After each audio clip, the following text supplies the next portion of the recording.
श्रीमन्महागणाधिपतये नमः। श्री सरस्वत्यै नमः। श्री गुरुभ्यो नमः। सर्वदेवेभ्यो नमो नमः।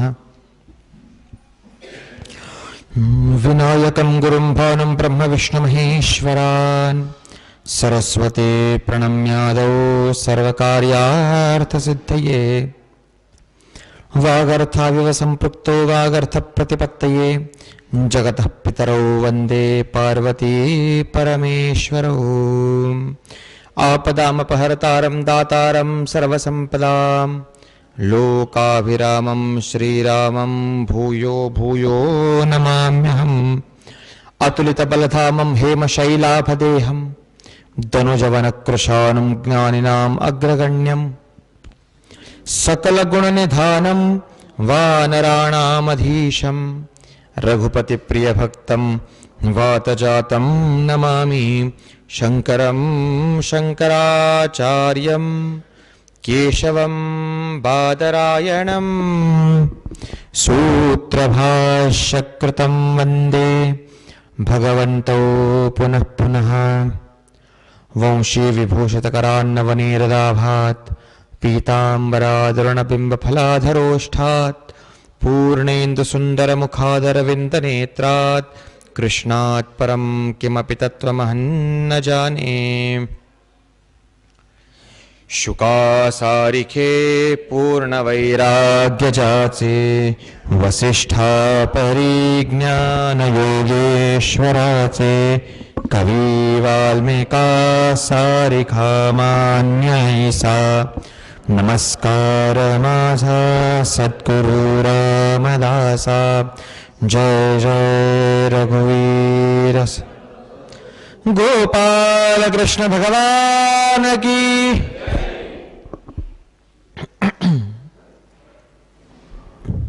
आज 2 मिनिटं भजन करूया आणि मग चरित्राकडे जाऊया।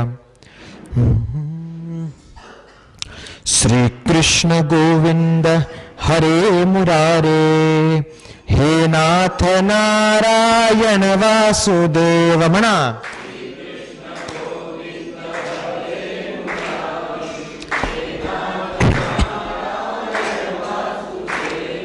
श्री कृष्ण गोविंद हरे मुरारे हे नाथ नारायण वासुदेव।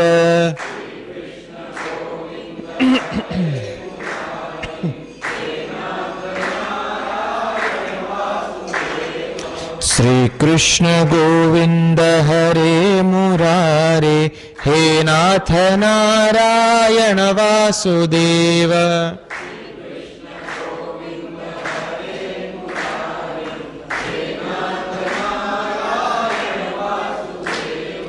प्रद्युम्न दामोदर विश्वनाथ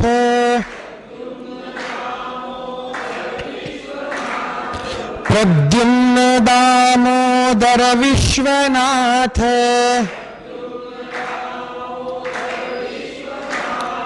मुकुंद विष्णु भगवन् नमस्ते।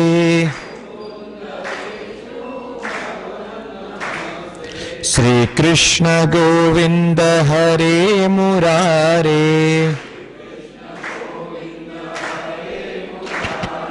हे नाथ नारायण वासुदेव।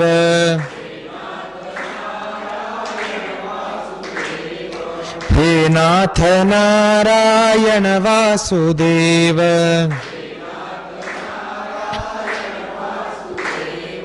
हे नाथ नारायण वासुदेव।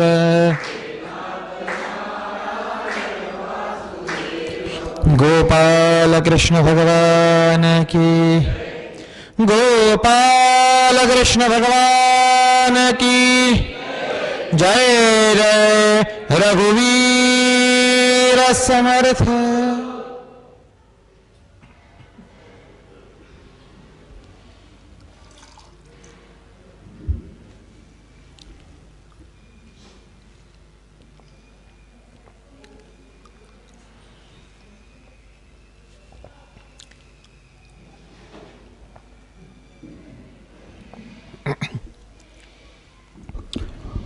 दासनवमी उत्सव 2025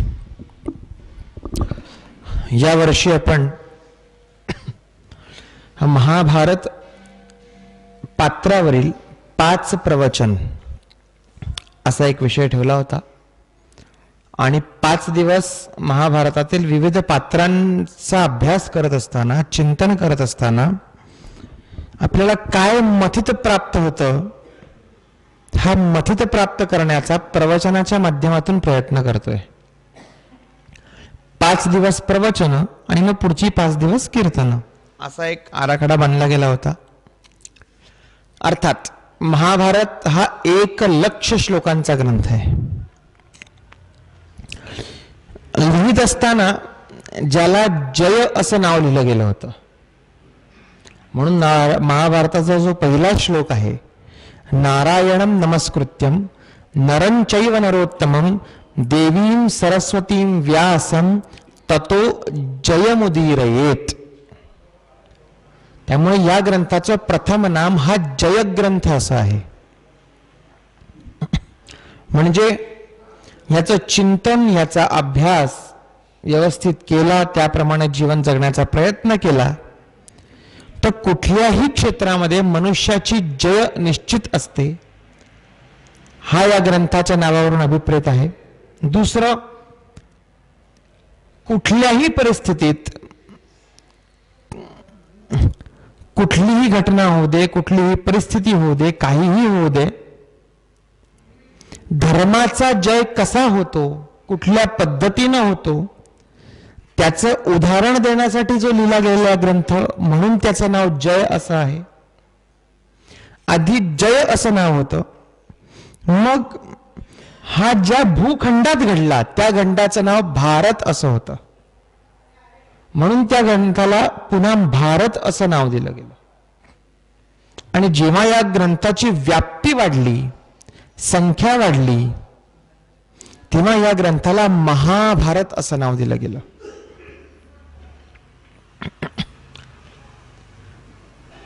त्यामुळे 1,00,000 श्लोकांचा ग्रंथ पूर्ण अभ्यासण्याचा प्रयत्न केला तर रोजचा 1 श्लोक जरी अभ्यास करण्याचा प्रयत्न केला तर ही किती मोठी व्याप्ती आपल्याला लक्षात येईल। पहिल्या दिवशी असं मी बोललो होतो ना, स्काय इज द लिमिट। मध्ये मध्ये थोडंसं इंग्रजी बोलावं म्हणजे कुणी बॅकवर्ड समजत नाही। म्हणून स्काय इज द लिमिट। जितकं अनंत आकाश आहे, जितकं अनंत अनंत आहेत, तेवढंच अनंत अभ्यासासाठी आम्हाला दिलेली ग्रंथ आहेत। संपूर्ण जगामध्ये एकमेव आमचा सनातन धर्म असा आहे की ज्या धर्मामध्ये, ज्या पंथामध्ये, ज्या संप्रदायामध्ये अभ्यासण्यासाठी इतक्या गोष्टी आहेत की तुमचं असेल सामर्थ्य तेवढं अभ्यासून बघा, कितीही अभ्यास केला तरीही कमी पडेल। इतर अन्य पंथ घेतली, 1 ग्रंथ झाला, विषय संपला, जास्तीत जास्त 2 ग्रंथ झाले, विषय संपला। इथे किती ग्रंथांची संख्या आहे? वेदांपासून ते वर्तमान कालामध्ये ग्रंथ म्हणून लिहिले गेलेली पुराण आणि महाभारतापर्यंत जरी आलो, तिथे येऊन सुद्धा आमची ग्रंथसंपदा थांबते का? नाही थांबत। एवढं झालं का? बरं, मग आता संत वाङ्मय आहे, माऊलींची भावार्थ दीपिका आहे, समर्थांचा दासबोध आहे, तुकाराम महाराजांची गाथा आहे, नामदेव महाराजांचं गाथा आहे, एकनाथ महाराजांचं भागवत आहे। इतकी इतकी इतकी इतकी ग्रंथ आहे म्हणजे ज्याला म्हणतो वेदांपासून महाभारतांपर्यंत आणि ज्ञानोबांपासून विनोबांपर्यंत,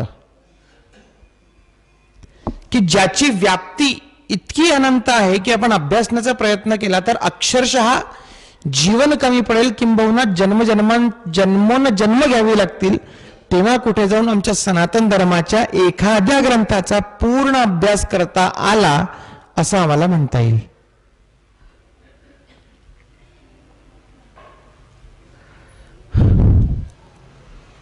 त्यामुळे कुठलाही ग्रंथ घ्या. दुसरी गोष्ट, आमच्या सनातन धर्मामध्ये कुठल्याही ग्रंथांची महती काय आहे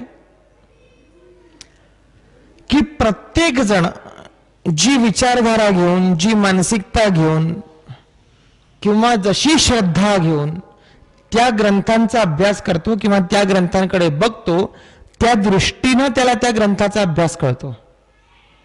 भगवद्गीतेमध्ये ज्याप्रमाणे भगवान म्हणतात, ये यथा माम प्रपद्यन्ते तांस तथैव भजाम्यहम, जाकी रही भावना जैसी प्रभु मूरत देखी तिन तैसी. तशी आमच्या ग्रंथांची व्याप्ती आहे. आम्हाला वाटतं हे सत्य आहे का, हे सत्य आहे का, नाही हे सत्य आहे का, नाही ह्याच्यावर हे सत्य आहे का. इतकी त्याची व्याप्ती आहे की नेमकं अमुक असंच झालं होतं. हे एखादा महाभारत ग्रंथ, जसं काय मी म्हटलं, जे घडलं ते लिहिलं, पण तेवढं लिहिल्यावर सुद्धा प्रत्येकाला आपापल्या मतीप्रमाणे तो महाभारत कळला. कोणासाठी महाभारत हा नीतीचा ग्रंथ आहे, कोणासाठी हा कर्माचा ग्रंथ आहे, कोणासाठी हा राजनीतीचा ग्रंथ आहे, कोणाला त्याच ग्रंथामध्ये भक्ती कळली, कोणाला त्याच ग्रंथानं मोक्षही दिलं, कोणाला त्याच ग्रंथानं वैज्ञानिकताही कळली, कोणाला त्याच ग्रंथामध्ये शस्त्रविद्या कळली, कोणाला त्याच ग्रंथामध्ये शास्त्रविद्या कळली. हे का झालं? ये यथा माम प्रपद्यन्ते तांस तथैव भजाम्यहम. ज्यांनी जी श्रद्धा ठेवून त्या ग्रंथाकडे बघितलं त्याप्रमाणे त्या ग्रंथाने त्याला उत्तर दिलं. का? कारण इतकी या ग्रंथाची व्याप्ती आहे की तुम्ही कुठलाही दृष्टिकोन घेऊन त्या ग्रंथाकडे बघा, तो ग्रंथ तुम्हाला आपलासा वाटेल.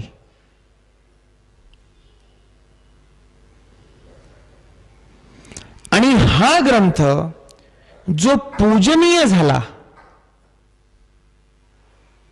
अर्थात जी व्यक्ती, जी पात्र या ग्रंथात होती, भीष्म असू देत, द्रोण असू देत, पांडव असू देत, माता कुंती असू देत, ती सगळी पूजनीय होतीच, नाही असं नाही. पण ज्या व्यक्तीमुळे, ज्या पात्रामुळे हा ग्रंथ एक पुस्तक नसून धर्मग्रंथ झाला, ते पात्र म्हणजे महानायक भगवान गोपाल कृष्ण. त्यांचंही चरित्र कसं हो, तुम्ही कुठल्याही अँगलनी बघा ते परफेक्टच असणार आहेत. एखादा लहान खेळणारा मुलगा आम्हाला दिसला तरी आम्हाला गोपालकृष्ण आठवतात. एखादा योद्धा दिसला तरी आम्हाला गोपालकृष्ण आठवतात.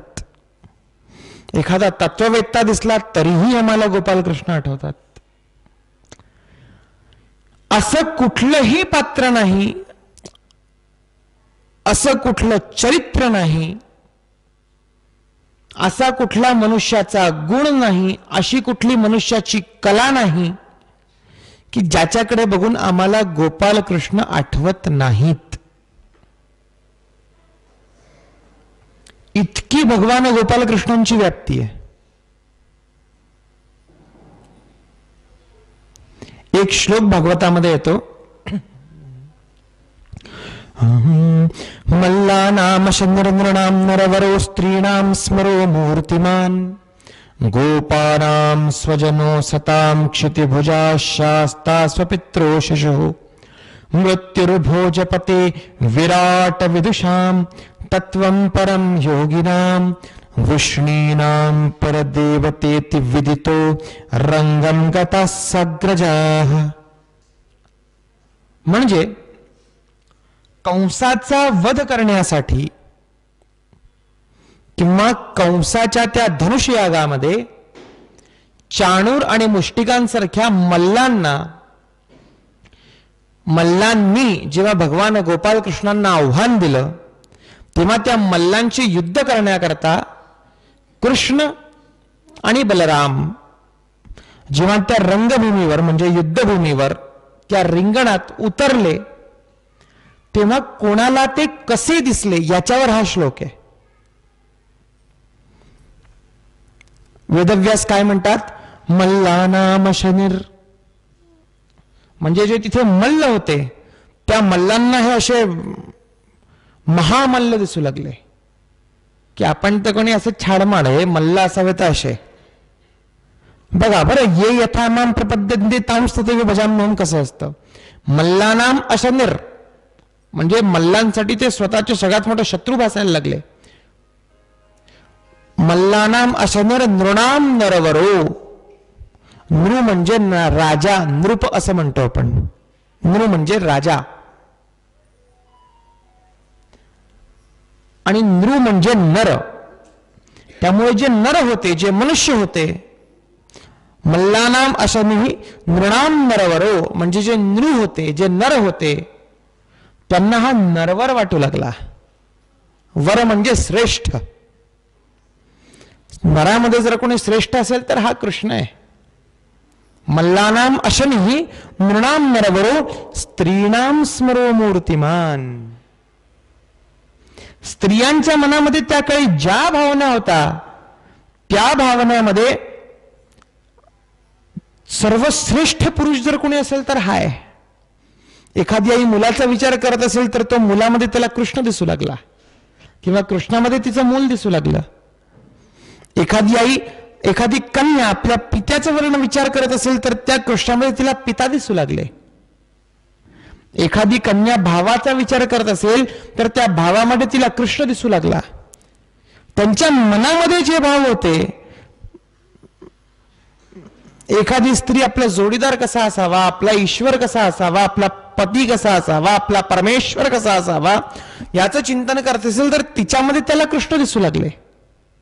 मल्लानाम अशनिः नृणाम नरवरो स्त्रीणाम स्मरो मूर्तिमान गोपानाम स्वजनो. जे गोप तिथे आले होते गोकुळातून त्यांना तो आपलासा वाटू लागला की हा कृष्ण नाहीये, हा कोणी देव नाही, हा तर आपला आहे, स्वजन आहे, हा आमचा कृष्ण आहे, आमचा सखा आहे. गोपानाम स्वजनो क्षितिभुजाम शास्ता म्हणजे जे राजे होते त्यांना हे महाराज दिसू लागले, सम्राट दिसू लागले आणि कंसाला स्वतःचा काळ दिसू लागला. स्वपित्रो शिशु, जे मनामध्ये एक काय म्हणतात ना पितृतुल्य व्यक्तिमत्व तिथे बसलेली होती त्यांना त्यांच्यामध्ये हा मुलगा दिसू लागला. मृत्युर्भोजपते, त्या राज्याचा राजा कंस म्हणून त्याला भोजपती असं म्हटलंय, त्याला काय दिसू लागली? मृत्यू दिसू लागली. बघा किती ऑस्पेक्ट आहेत कृष्णाचे एकाच घटनेमध्ये. मृत्युर्भोजपते विराट विदुषाम, जे तिथे विद्वान बसले होते, अभ्यासक बसले होते, चिंतक बसले होते, विचारक बसले होते, त्यांना कृष्णामध्ये विराट पुरुष दिसू लागला.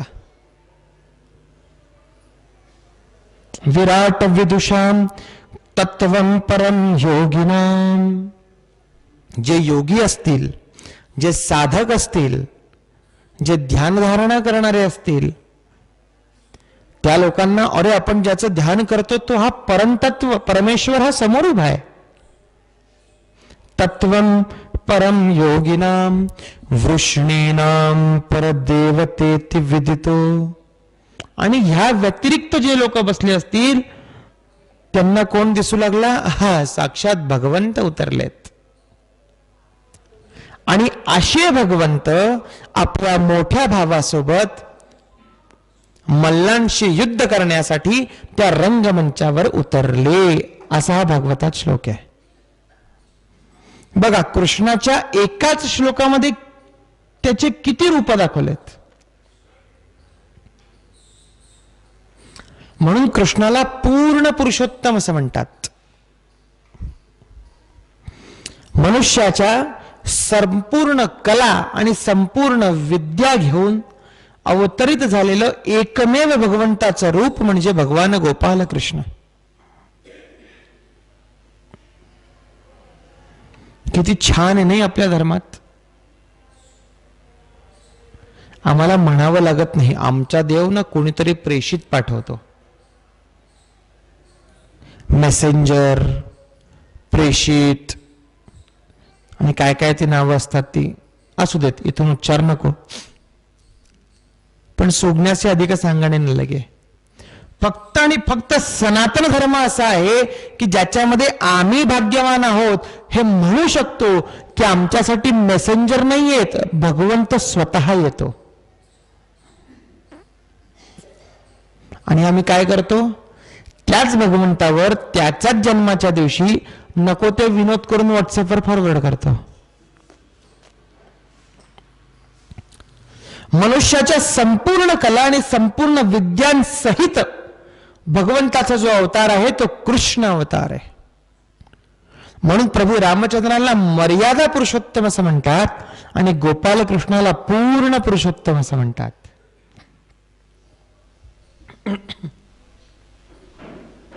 भगवान गोपाल कृष्णाच्या जीवनाचं बघा, प्रभू रामचंद्र आणि कृष्ण या दोघांच्या जीवनाचा जर अभ्यास केला तर दोघांच्या जीवनाचा मूळ उद्देश ही धर्माची संस्थापनाच आहे.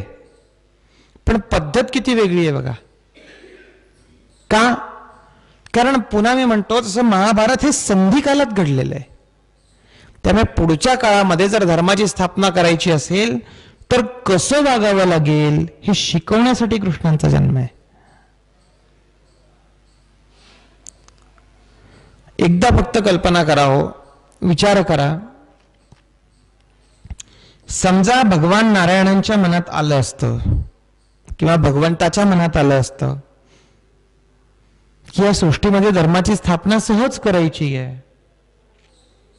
तर त्यांना इतकं जन्म घेऊन आयुष्य जगून काही करण्याची गरज होती का?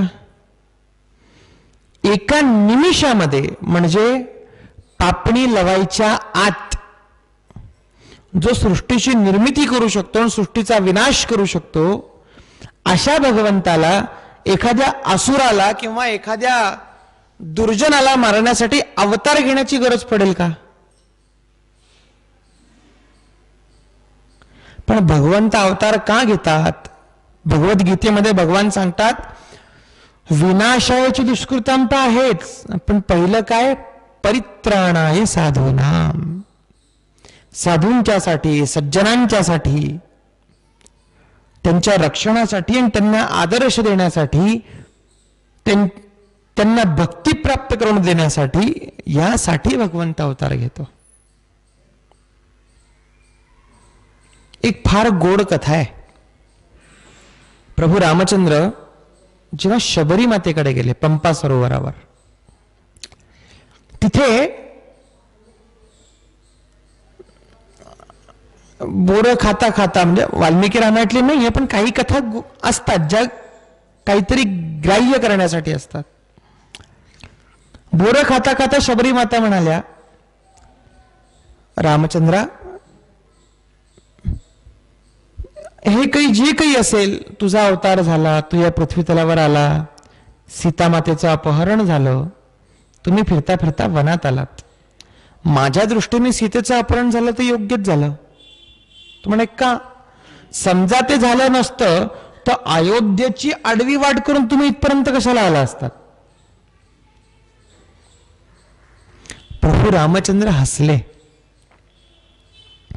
म्हणाले, माता, समजा रावणाचा वधच करायचा असेल तर लक्ष्मणाने पायानी बाण मारला तरी करू शकेल. इतकं सोपं आहे.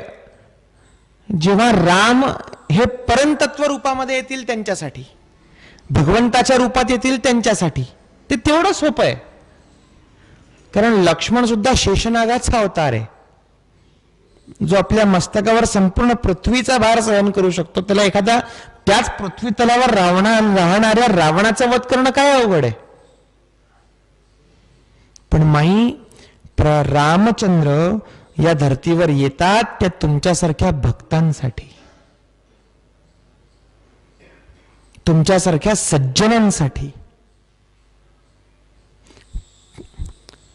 एखाद्या सज्जनासाठी, एखाद्या भक्तासाठी, त्याला दर्शन देण्यासाठी म्हणा किंवा त्याच्या मनामध्ये असलेली श्रद्धा अजून दृढ करण्यासाठी म्हणा, म्हणून भगवंताचा अवतार असतो. बरं, हे मी का सांगतोय आपल्याला, कारण कृष्णाचा अवतार सुद्धा यासाठीच आहे. कृष्ण पूर्ण पुरुषोत्तम आहे, पण कृष्ण का अवतरले असा जर प्रश्न आपल्याला आला तर आपल्या मनात पहिलं उत्तर येतं, कृष्ण आले ते गोपिकेसाठी, कृष्ण आले ते अर्जुनासाठी, कृष्ण आले ते उद्धवासाठी.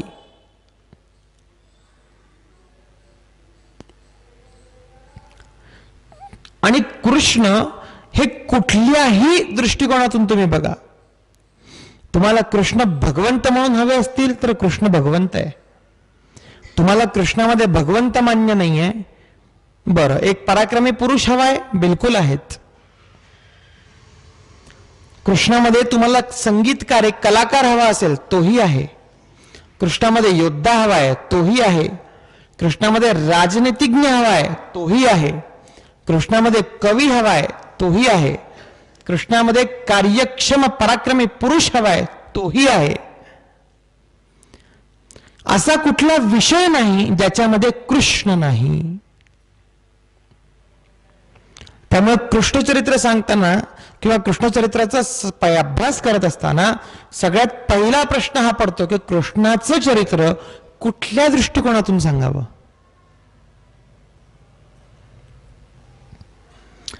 पण जे महत्वाचे मुद्दे आहेत कृष्णाच्या चरित्राचे, त्यातलं फार महत्वाचं काय काय काय विषय आहेत.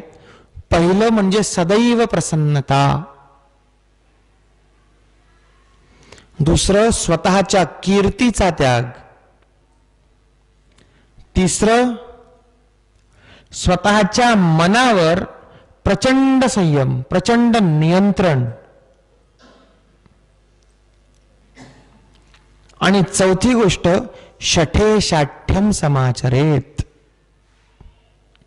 या चार गोष्टी कृष्णचरित्रातल्या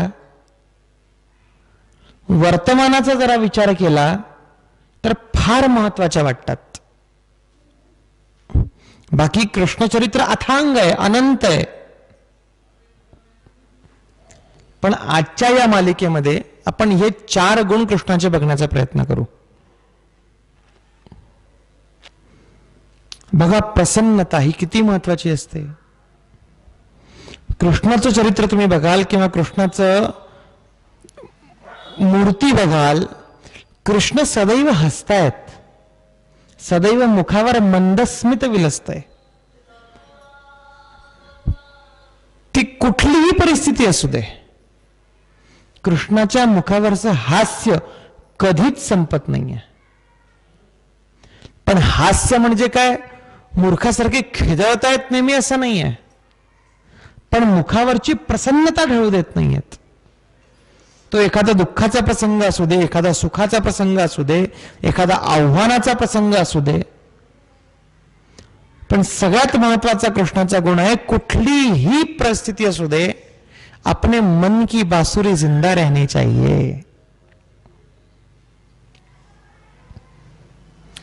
त्यामुळे काय होतंय, कुठलीही परिस्थिती निर्माण झाली तरी कृष्णाला कधी डिप्रेशन येत नाहीये.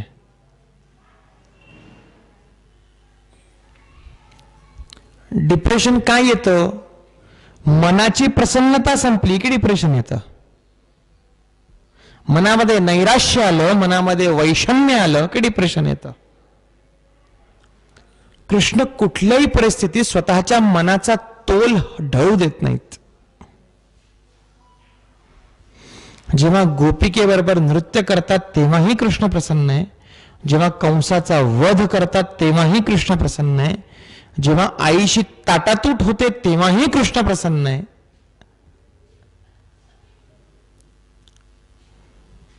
कृष्ण हे सदैव प्रसन्न आहेत म्हणून ते कृष्ण आहेत. कुठल्याही परिस्थितीत. का? कारण त्यांच्यासाठी सुख आणि दुःख ही समान अवस्था आहे. कारण त्यांची कुठेच लिप्तता नाही आहे. बघा बरं, एक फार महत्वाचं वाक्य आहे, एक जागी वाचण्यात आलं होतं की कृष्ण अख्ख्या जगाला मोहात पडतात, पण ते कुणाच्याच मोहात नाही पडत. हे कृष्ण आहेत. एक पाश्चात्य विद्वान होते, त्यांनी असं विधान केलंय की संपूर्ण जगामध्ये प्रत्येक वयाचं, प्रत्येक एंगलनी, प्रत्येक गोष्टीवर, कुठल्याही विषयावर एखादं चित्र रेखाटण्याचा प्रयत्न केला तर परफेक्ट चित्र हे कृष्णाचं असतं. तुम्हाला लहान मुलाचं कृष्ण हवंय, चित्र हवंय, बालकृष्णाचं चित्र काढा. तुम्हाला एखादं तरुणाचं कृष्ण हवंय, तिच्या प्रेमिकेसमोर राधेकृष्णाचं चित्र काढा. तुम्हाला एखादं तत्ववेत्याचं कृष्ण हवंय, महाभारतातल्या गीता उपदेशकाचं चित्र काढा. पाश्चात्य चित्रकार होते ते विद्वान. त्यांनी म्हटलं चित्रासाठी, चित्रकलेसाठी सर्वश्रेष्ठ कुठला तरी, ज्याला म्हणतो ना नमुना, ऑब्जेक्ट कोणी असेल तर कृष्ण आहे. आणि कुठलंही चित्र काढा, लोक मोहातच पडतात. तर ते म्हणाले, मला असा प्रश्न पडतो की ज्याच्या चित्राच्या मोहामध्ये संपूर्ण जग आहे, ज्या क्षणी तो स्वतः या पृथ्वी तलावर असेल तेव्हा लोकांचं काय झालं असेल. कृष्ण संपूर्ण जगाला मोहात पडतात, पण स्वतः कुणाच्याही मोहात पडत नाहीत. भागवतामध्ये वर्णन आहे, आपण महाभारताच्या दृष्टीने कृष्ण घेणार आहोत, पण जरा भूमिका म्हणून हे विषय मी सांगतोय. भागवतामध्ये वर्णन आहे की ज्या गोपिकेंच्या नेत्रामध्ये एक थेंबर जरी पाणी आलं तरी कृष्णाला सहन होत नसे, असा प्रेमी कृष्ण जेव्हा कंसवधासाठी गोकुळातून बाहेर पडला मथुरेत जाण्यासाठी, तेव्हा गोपिका गडाबडा लोळण्यात सडकेवर, असं वर्णन आहे भागवतात की जाऊ नको, कंस तुला मारेल. पण तेव्हा कृष्ण एक क्षण सुद्धा थबकले नाही आहेत. का?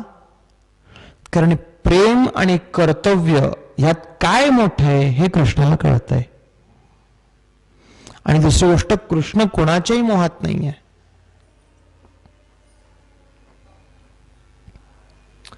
महाभारत जे आलं होतं बी आर चोपडांचं, त्याच्यामध्ये कृष्ण आणि परशुरामांची भेट सांगितली होती, दाखवली होती. म्हणजे फार सुंदर वाक्य आहे परशुरामांच्या तोंडी त्याच्यात, की सुदर्शन चक्र देताना ते म्हणाले, कन्हैया बंसी बहुत बजा ली, माखन बहुत खा लिया, अब वो करो जो करने आए हो.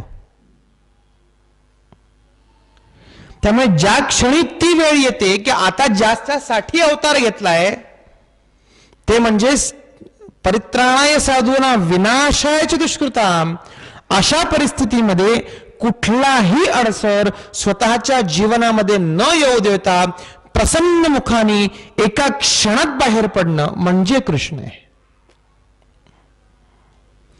आणि कृष्णाच्या जीवनामध्ये एक अजून फार महत्वाची गोष्ट आम्हाला कळते की कृष्ण एकदा जिथून निघाले पुन्हा परतून तिथे कधी नाही गेले.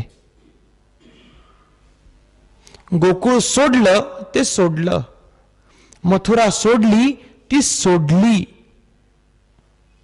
त्यामुळे कृष्णचरित्र अभ्यासताना आम्हाला काय कळतं, ते त्याग. आपण त्याग बराच करतो, पण कृष्णाने काय महत्वाचं केलंय, कृष्णाने केला स्वतःच्या कीर्तीचा त्याग. आमच्या धर्मशास्त्रामध्ये 3 ईषणा सांगितल्या आहे. ईषणा म्हणजे इच्छा, कामना. काय काय आहेत त्या? लोकेशणा, वित्तेषणा आणि कामेषणा. प्रत्येक मनुष्याच्या मनामध्ये या 3 इच्छा असतातच. या 3 पैकी कुठलीच इच्छा नाही असा मनुष्यच नाही असं आमचं धर्मशास्त्र सांगतं. या ना त्या रूपाने काहीतरी इच्छा असतेच आणि ती कुठलीही कामना किंवा कुठलीही इच्छा या 3 इच्छांमध्येच असते. वित्तेषणा म्हणजे पैसा, वित्त, संपत्ती, अर्थ. प्रत्येकाला वाटतं आपल्याकडे असावं, कुणाला वाटत नाही हो. कितीही म्हटलं आम्हाला बिलकुल पैशात जीव अडकत नाही बरं, पण घरचा किराणा संपला की आठवतोच ना, पाहिजे थोडा तर पाहिजे. कितीही मनुष्य निरपेक्ष झाला तरी त्याला पैसा हा लागणारच. फक्त आणि ह्या इच्छा जसं म्हणतो ना, धर्मांनी सांगितलं की असतातच. फक्त धर्मानी, आमच्या सनातन धर्माने प्रत्येक गोष्टीचं बॅलेन्सिंग सांगितलंय. इच्छा असावी, पण ती किती असावी, ती कुठपर्यंत असावी, त्याचं गणित आहे. माझं स्वतःची मेहनत करून स्वतः कमवून खाणे यात काही चूक नाही आहे. दुसऱ्याचं लुबाडून खाणे हा अपराध आहे. आमच्या मनात काय होतं, नाही जो भक्त आहे किंवा ज्याच्या मनात श्रद्धा आहे, ज्याचं भगवंताच्या मनात प्रेम आहे, त्याच्याकडे पैसा असला काय नसला काय काही फरक पडत नाही. पण असं नसतं बरं. संपत्ती, अर्थ हे जगण्याचं शेवटचं उद्देश नसावं, हे साध्य नसावं, पण साधन नक्कीच आहे. कारण अन्न, वस्त्र, निवारा या मनुष्य जीवनाच्या मूलभूत आवश्यकता आहेत आणि त्याच्यासाठी अर्थसंपदा असणं फार महत्वाचं आहे. त्यामुळे पहिली इषणा असते ही वित्तेषणा, दुसरी असती कामेषणा. मनामध्ये उत्पन्न होणारी कामना, मनामध्ये उत्पन्न होणारी वासना, तीही प्रत्येकाच्या मनात असतेच. आता माझी कुठलीच इच्छा शिल्लक नाही असा मनुष्य भेटणार नाही, आणि भेटला तर तो मनुष्य नाही अशी अवस्था असते. काही ना काही इच्छा होणारच. अगदी काही नाही जात आज भजे खाऊया ही तरी इच्छा होईल, पण होईल. आपण सात्विक होत, काही नाही आज प्रवचन ऐकूया बरं, ही इच्छा होईल, पण इच्छा होईल. दुसरी असते कामेषणा आणि फार महत्वाची असते ती म्हणजे लोकेषणा. म्हणजे काय, लोकांनी आम्हाला चांगलं म्हणावं, लोकांनी आमच्याबद्दल वाईट बोलू नये, आमची कीर्ती राहावी. म्हणून आपण दिवसातून किती वेळा म्हणतो 4 लोक काय विचार करतील.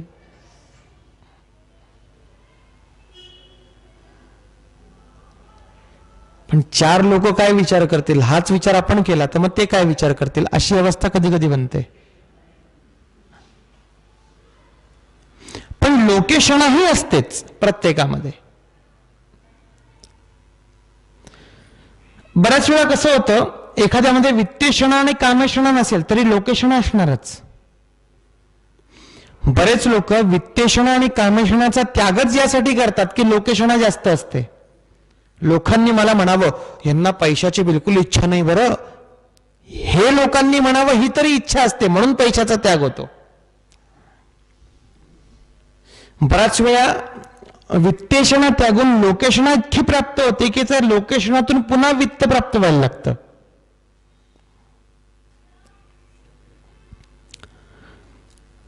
त्यामुळे लोकेषणाचा त्याग नाही होत. पण कृष्ण का महत्वाचे ठरतात, कारण कृष्णाने सर्वप्रथम स्वतःच्या लोकेषणेचा त्याग केलाय, कीर्तीचा त्याग केलाय.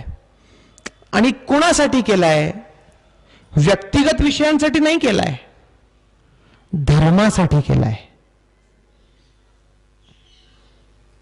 आपण काय करतो, आम्हाला लोकांची पर्वा नाही का, आम्हाला काही पण करायचं असेल तेव्हा म्हणतो लोकांची पर्वा नाही.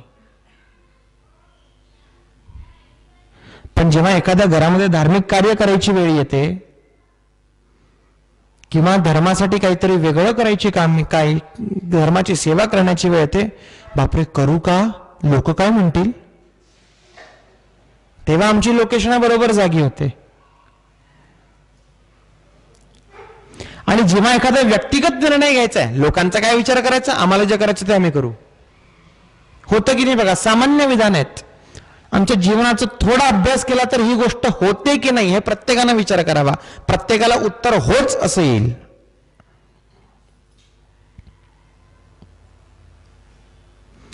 पण समजा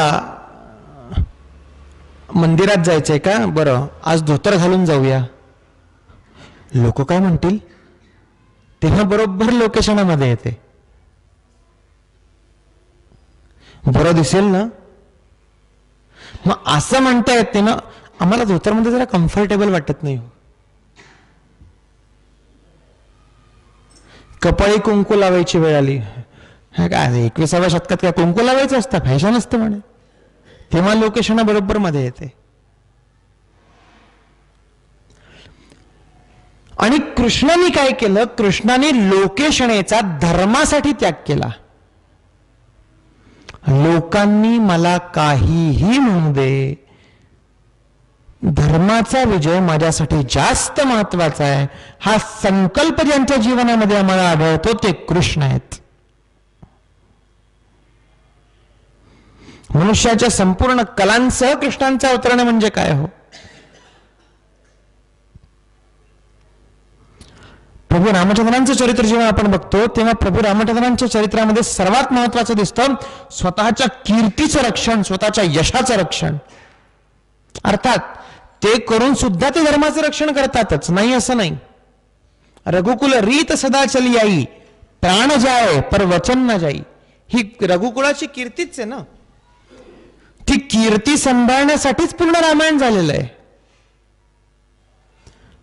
पण पुढच्या काळामध्ये जेव्हा भगवान गोपालकृष्णांचा जन्म होतो या भूतलावर, तेव्हाची परिस्थिती पूर्ण पालटलेली आहे. तेव्हा तुम्ही जर वचनांमध्ये, जर प्रतिज्ञांमध्ये, स्वतःच्या कीर्तीमध्ये अडकलात तर काय होऊ शकतं हे गेल्या 3 दिवसात आपण चरित्र बघितली आहेत. भीष्मांचं चरित्र व्यक्तिगत प्रतिज्ञा, व्यक्तिगत कीर्तीत अडकले. कर्णाचं चरित्र व्यक्तिगत ह्याच्यात अडकलं, माझी मैत्री, माझा अहंकार, मी दानवीर याच्यातच अडकले. पण कृष्ण का वेगळे आहेत, काल यवनाच्या प्रसंगामध्ये लोकांनी मला रणछोड म्हणू देत, म्हणू देत, लोकांनी मला अनितीने वागणारे म्हणू देत, म्हणू देत, काहीही म्हणू देत, धर्माचा विजय माझ्यासाठी जास्त महत्वाचा आहे. लोकांनी म्हटलं सख्या मामाला मारून राज्य घेतलं, म्हणू देत, पण माझ्याकरता काय महत्वाचं आहे, माझ्याकरता धर्माचं रक्षण महत्वाचं आहे, साधू सज्जनांचं रक्षण महत्वाचं आहे आणि न्यायाचं रक्षण महत्वाचं आहे. म्हणून कृष्ण चरित्रामध्ये आम्हाला सर्वात महत्वाचं दिसतं तर स्वतःच्या कीर्तीचा त्याग. अनेक ठिकाणी झालेला आहे हो. महाभारतामध्ये प्रतिज्ञा केली होती, मी शस्त्र उचलणार नाही, पण वेळ पडल्यावर उचललं. लोकांनी म्हटलं कृष्णाने प्रतिज्ञा तोडली, म्हणू देत, आत्ता माझ्यासाठी माझा धर्म महत्वाचा आहे, आत्ता माझ्यासाठी माझा राष्ट्र महत्वाचा आहे. हा विचार करत असताना कितींदा आपण असा विचार करतो, व्यक्तिगत मानापमान, व्यक्तिगत कीर्ती, व्यक्तिगत विषय बाजूला ठेवून कधी आम्ही धर्मासाठी, आमच्या देशासाठी, आमच्या राष्ट्रासाठी एकत्र येतो. मोठे मोठे विषय जाऊ देत, साधं वोटिंग करायला सुद्धा एकत्र येत नाहीत.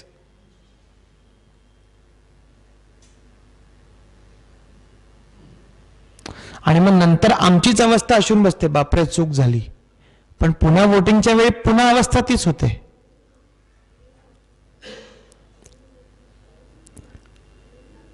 आम्ही हे चिंतनच करत नाही. आमच्याकरता कृष्ण म्हणजे काय असतो, बहुतांशी आमच्या लोकांसाठी, आमच्याकरता म्हणजे तुमच्या आमच्याकरता नाही म्हणते बरं, आपण ज्या अर्थी समर्थ मठात आहात, ज्या अर्थी काही चिंतन करताय, ज्या अर्थी हे प्रवचन ऐकताय, हे म्हणजे माझे एकट्याचं नव्हे, जे कोणी वक्ता इथे येऊन बोलतं. कसं आहे, पोस्टमन महत्वाचा नाहीये, पत्र काय आलंय हे महत्वाचं आहे. आमच्या घरी एखादं पत्र येणार असेल, एखादं पार्सल येणार असेल, एखादं कुरिअर येणार असेल, आजच्या काळात आपण काय म्हणतो त्याला, ऑनलाईन डिलिव्हरी. तर डिलिव्हरी घेऊन येणारा कोण आहे आपण हे बघतो की डिलिव्हरी मध्ये वस्तू काय येणार आहे हे बघतो. त्यामुळे मी म्हणा काय किंवा या व्यासपीठावर बसणारा कुणीही वक्ता फक्त डिलिव्हरी मॅन आहे. डिलिव्हरी बॉय ज्याला म्हणतो ना आपण, पोस्टमन. आम्ही आमचं काही सांगत नाही हो. आमच्या संतांनी, आमच्या ग्रंथांनी, आमच्या पूर्वजांनी जी काही सूत्र दिली आहे, जी काही शास्त्र दिली आहे, तशीच्या तशी आपल्यापर्यंत पोहोचवण्याची जबाबदारी फक्त आमची आहे बरं. त्यामुळे आम्ही फक्त पोस्टमन आहोत. त्यामुळे कोण येऊन बोलतंय हे महत्वाचं नाही आहे. जे काही बोलतंय ते आमच्या पूर्वजांचं आहे, जे काही बोलतंय ते आमच्या शास्त्रांचं आहे, ते आमच्या वेदांचं आहे, जे आमच्या संतांचं आहे, असं समजून इथे बसावं. आणि ज्या अर्थी आपण समर्थ मठात आहोत त्या अर्थी आपण काहीतरी चिंतन करतोय म्हणूनच इथे आहोत. भगवंताची काहीतरी कृपा आमच्यावर आहे म्हणूनच इथे आहोत. पण एक बहुतांशी समाजाची अवस्था मी म्हणतोय, कृष्ण म्हणजे काय असतो, मस्त जन्माष्टमीला रात्री 12 पर्यंत जागणे, माखन आणि मिश्रीचा प्रसाद खाणे, दहीहंडी फोडणे. महाराष्ट्रात तर अजून मोठी गंमत असते. किती मोठी नटी बोलवली त्याच्यावर किती मोठी दहीहंडी झाली अवलंबून आहे. इतके पैसे लुटवले, तितके पैसे, लाखोचा इतका चंदा आला, तितकी वर्गणी आली. आजकाल वर्गणी आणि खंडन या दोन्हीतलं अंतर जवळजवळ संपलंय. पण त्या पैशातून किती द्रौपदींना वस्त्र पुरवले जातात याचा हिशोब कोणी ठेवत नाही.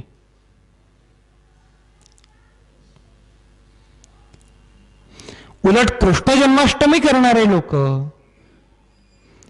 उरलेला, त्याच कार्यक्रमातून उरलेला वर्गणीचा पैसा कुठे जाऊन खर्च करतात हे जेव्हा बघतो ना, नको ती अवस्था होते. सकाळी शिवजयंतीची मिरवणूक असते आणि महाराजांचे झेंडे गाडीवर लावून त्या सगळ्या गाड्या रात्री 8 नंतर कुठं भेटतात, ती जागा इथून उच्चारू नये अशी असते. काय आपण महापुरुषांबद्दल आपली कृतज्ञता व्यक्त करतो.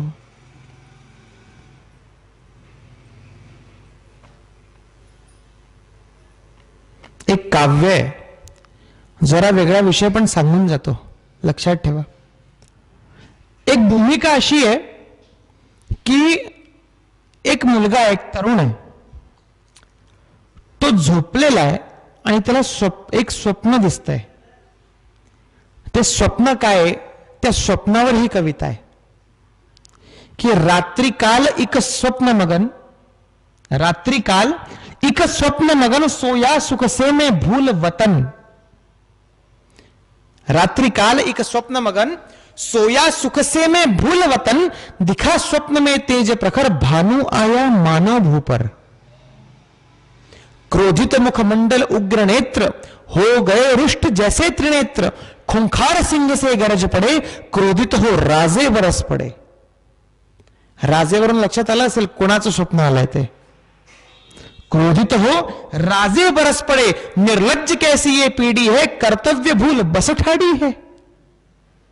कहते हो मेरे वंशज हो, कहते हो मेरे वंशज हो, फिर भी क्यों इतने कंटक हो. कहते हो मेरे वंशज हो, फिर भी क्यों इतने कंटक हो. मुझको भगवान बनाते हो, पूजा मेरी करते हो, ध्वज पर मुझे चढ़ाते हो, वाहन पर मुझे घुमाते हो. दिसतं की नाही आपल्या शिवजयंतीला.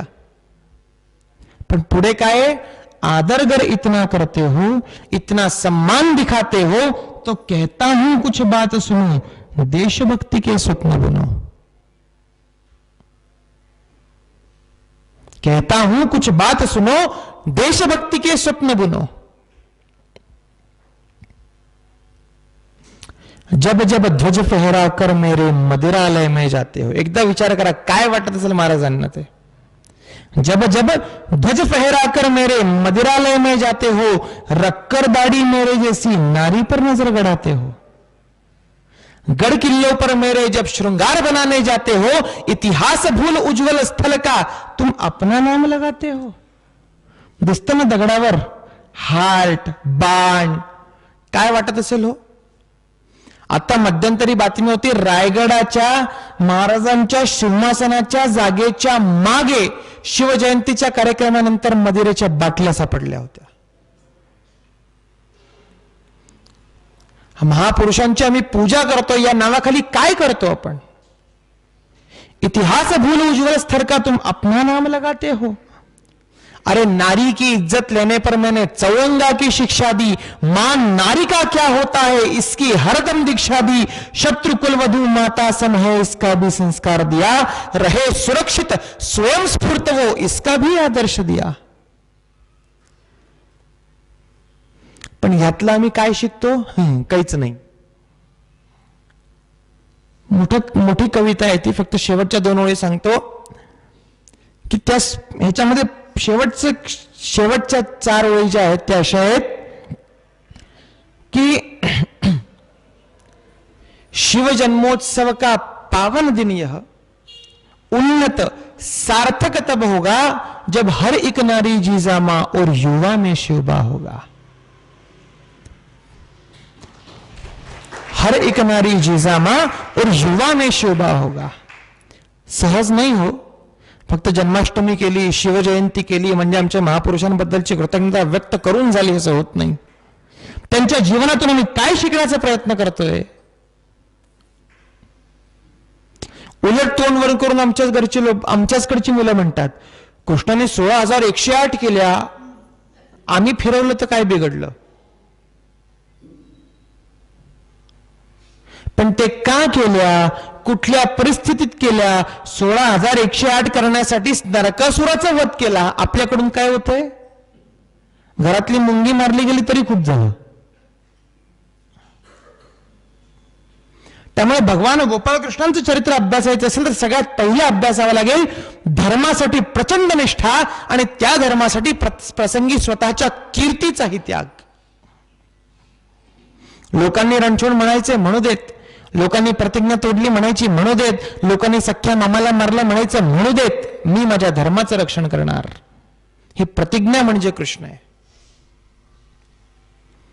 नीती म्हणजे कृष्ण आहे. नव्या जगाचे आणि ह्या युगाचे कसे नियम सज्जनांनी ठेवावेत याची नीती देणारे भगवान गोपाळकृष्ण आहेत. म्हणून भगवंताला युगंधर असं म्हणतात. पहिल्या दिवशी मी बोललो होतो, पुन्हा एकदा सांगतो, फक्त कल्पना करा संपूर्ण महाभारत आहे, फक्त कृष्ण नाही आहे, पांडवांची काय अवस्था होईल.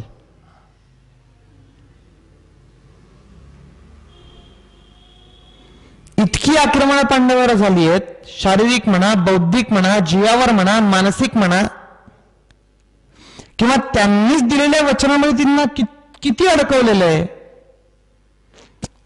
याचा अर्थ काय, वर्तमान युगामध्ये सज्जनांच्या शब्दांचाही गैरफायदा घेतला जाऊ शकतो. म्हणून समर्थांकडे आम्हाला जावं लागतं. अखंड सावधान असावे.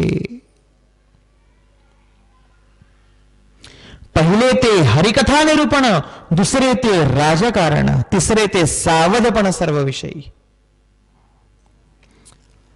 पुन्हा एकदा वाक्य, महाभारत प्रत्येकाला आत्मचिंतन करायला भाग पाडणारा ग्रंथ आहे. सावध राहणे हे कृष्णाने सांगितलंय मला. आता व्यावहारिक पातळीवर जर कृष्ण बघितला तर द्रौपदी वस्त्राकर्षणाच्या वेळी कृष्ण वेळेवर हस्तिनापुरी पोचतात का, कारण अशी एखादी घटना होऊ शकते हे कृष्णाला आधीपासून माहिती आहे, म्हणून पोचू शकतात.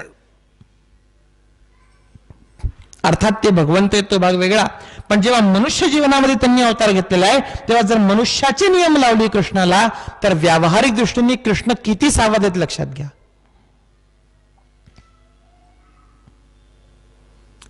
जेव्हा दुर्वास मुनी द्वैतवनामध्ये पांडवांकडे आले होते, द्रौपदीकडची सूर्य थाळी होती. सगळ्यांना घटना माहिती हो, मी घटना नाही सांगत. पण हस्तिनापुरामध्ये काय चाललंय याची खडानखडा बातमी द्वारकेत पोचते. म्हणून कृष्ण सजग आहेत. आणि द्वारका किती समृद्ध आणि सुरक्षित करून ठेवली हो, की जो जरासंध मथुरेवर 17 वेळा स्वारी करतो तो द्वारकेवर एकदाही येऊ शकत नाहीये. त्या काळामध्ये भारतामध्ये अनेक राजसूय यज्ञ झाली पण द्वारकेवर आक्रमण करायची कोणाची ताकद नाही झाली. याला म्हणतात कृष्ण. आणि द्वारकेवर असून एका व्यक्तीचं संपूर्ण भारतावर नियंत्रण आहे, याला म्हणतात कृष्णाची राजनीती. विदर्भात एखाद्या कन्येवर अत्याचार होतोय का, मी रुक्मिणी स्वयंवर करू शकतो. हस्तिनापुरामध्ये पांडवांवर अन्याय होतोय का, मी तिथेही पोचू शकतो. तर कुठे विदर्भ, कुठे हस्तिनापूर, कुठे द्वारका. पण जिथे जिथे अन्याय होईल तिथे तिथे रक्षणासाठी कृष्ण उपस्थित आहेत. त्या काळात नरकासुराने 16,000 स्त्रियांना कैद करून ठेवलंय, मी सोडवून आणू शकतो. जरासंधाने 86 राजांना बंदिवान करून ठेवलंय, मी सोडवून आणू शकतो. जिथे जिथे अन्याय आम्हाला दिसतो त्या काळामध्ये तिथे तिथे त्याला सोडवण्यासाठी कृष्ण पोचतायत. ही कृष्णाची सजगता आहे.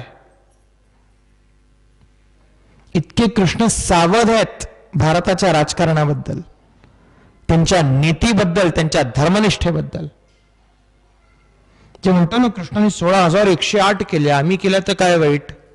तर 16,108 केल्या म्हणजे भारतातल्या 16,108 स्त्रियांना, नवे भारतातल्या प्रत्येक स्त्रीला जो सांगू शकतो की जगात कुणी हात टाकला तरी सांग कृष्ण जिवंत आहे, अशी आमची पोरं स्वतःच्या बहिणीला सांगू शकली तरी खूप आहे.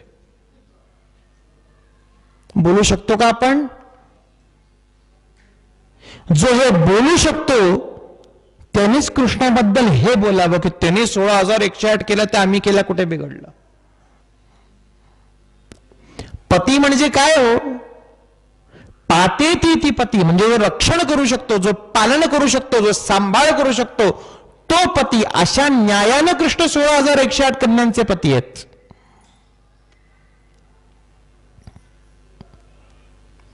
लग्न केलं म्हणजे कृष्णाच्या मनात वासना होती म्हणून लग्न नाही केलं.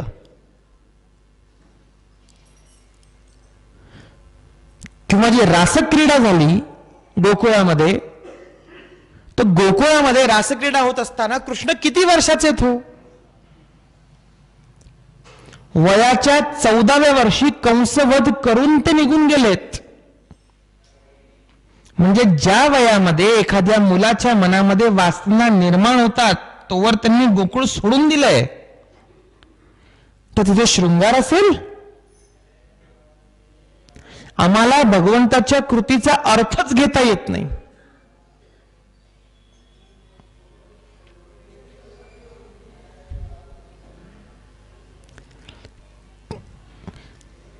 नाही तर 16,108 स्त्रिया करून सुद्धा कृष्ण ब्रह्मचारी कसे हो. एक फार सुंदर वृत्त येतं की नदीच्या त्या पार दुर्वास मुनींचा तळ पडलेला असतो. रुक्मिणी माता म्हणतात की दुर्वास मुनींचा तळ पडलेला आहे, पण त्यांच्या सेवेसाठी भोजन वगैरेची व्यवस्था करूया का. कृष्णाने म्हणावं करा. आता दुर्वास मुनींचा तळ म्हणजे 5-10 लोक नाही हो, 5-10 हजार लोक. त्यांचा शिष्य संप्रदाय वगैरे कल्पनाही करू शकत नाही आपण. भोजन निर्माण झालं, पाककृती झाली आणि ते सगळं घेऊन नदी पल्ल्याड जायची जेव्हा वेळ आली तेव्हा नदीला पूर आलेला होता. रुक्मिणी मातेने विचारलं हो काय करू. कृष्णाने म्हटलं एक काम कर, त्या नदीकाठी जाऊन सांगा जर आमचा कृष्ण ब्रह्मचारी असेल तर आम्हाला वाट करून दे. आता सगळ्यांना वाटलं संध्याकाळीचं डोकं फिरलेलं दिसतंय.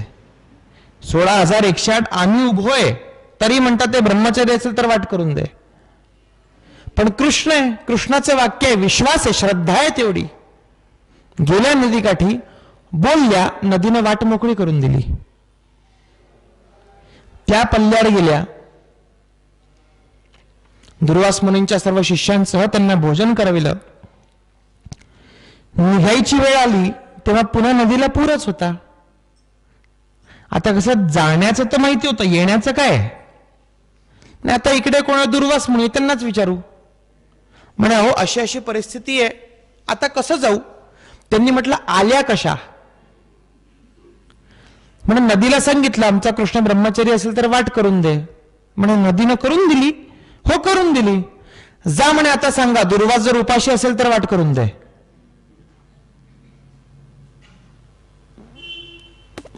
आता म्हणे आम्हीच यांना गळ्यापर्यंत जेवण करवलंय, उपाशी कसा असेल. तृप्तीची ढेकरट दुर्वास मुनींनी आमच्या समोर दिलेली आहेत. कुठल्या अर्थाने म्हणावं उपाशी आहेत. पण ठीक आहे म्हणे, आता म्हटले काहीतरी विचाराल तर शापवाणी येईल, त्यापेक्षा जाऊया.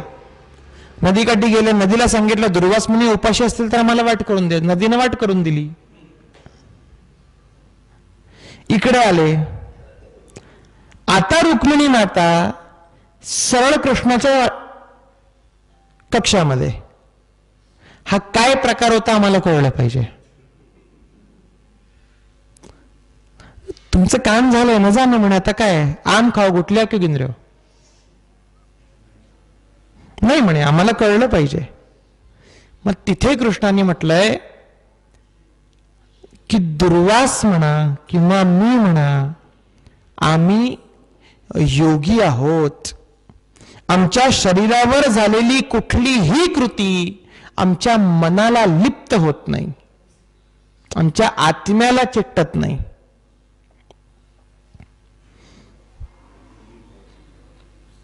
म्हणजे व्यावहारिक बघितलं तर कृष्ण कुठलीच गोष्ट इतकी मनावरच घेत नाहीत की ज्याचा त्रास त्यांच्या मनाला होईल. आणि आपण किती वर्षांपूर्वीचं उदा आयुष्यभर घेऊन फिरतो.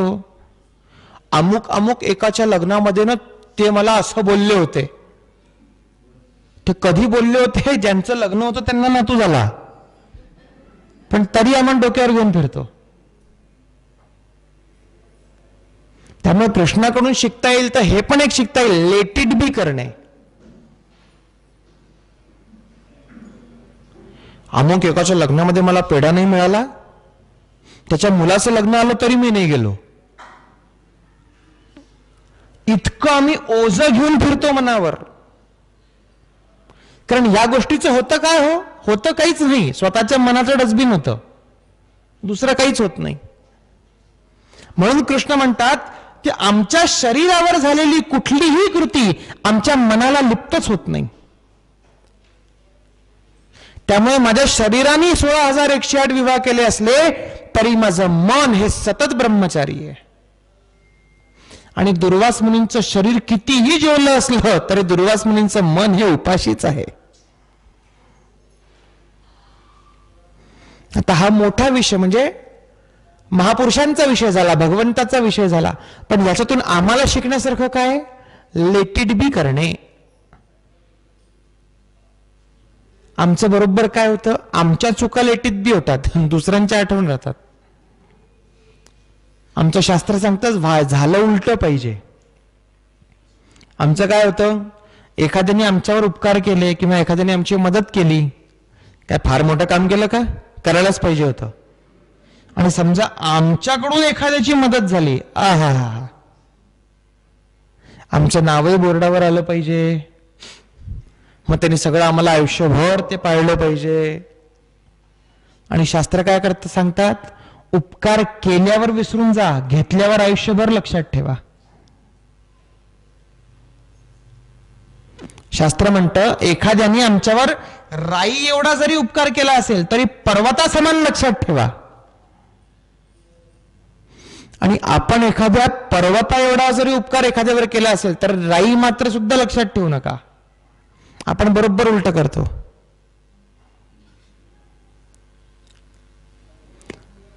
आपण काय बघावं, दुसऱ्यांची दुःख आणि आपली सुख. आपण काय करतो, आपली दुःख बघतो, दुसऱ्यांची सुख बघतो. एक माणूस डॉक्टरकडे गेला. डॉक्टर साहेब पोटात फार दुखतंय हो. डॉक्टरांनी गोळ्या दिल्या. गॅस झाला असेल, गोळ्या खाऊन घ्या. 2 दिवस झाले, पुन्हा आला, बरं नाही वाटत आहे. बरं म्हणे, इंजेक्शन देऊन बघू, तरी बरं नाही वाटलं. सलाईन लावून बघितली तरी बरं नाही वाटलं. एक्सरे झाला, MRI झाली, जे जे पुढे असतात ते सगळं झालं, तरी काही. डॉक्टरांनी म्हटलं जाऊ दे म्हणे, काही आता ऑपरेशन वगैरे जे काही असेल ते बघू. मला हे सांग, हे दुखतं कधीपासून आहे, असं काय खाल्लं म्हणे तू? नाही म्हणे डॉक्टर साहेब, खाल्लं काही नाही, शेजारच्यानी कार घेतली ना तेव्हापासून दुखतंय.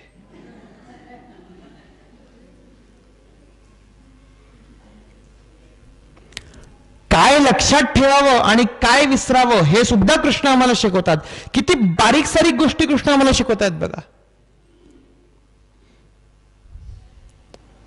त्यामुळे कुठलीच गोष्ट कृष्णाच्या मनाला लिप्त होत नाही, कुठलीच गोष्ट कृष्ण मनावर घेत नाहीत.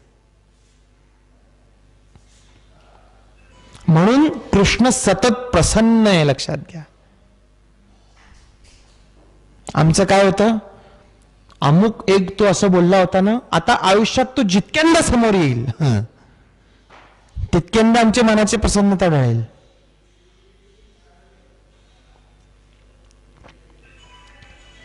आणि बऱ्याच वेळा एखाद्याचं हसणं सुद्धा किती नुकसान करू शकतं सांगू.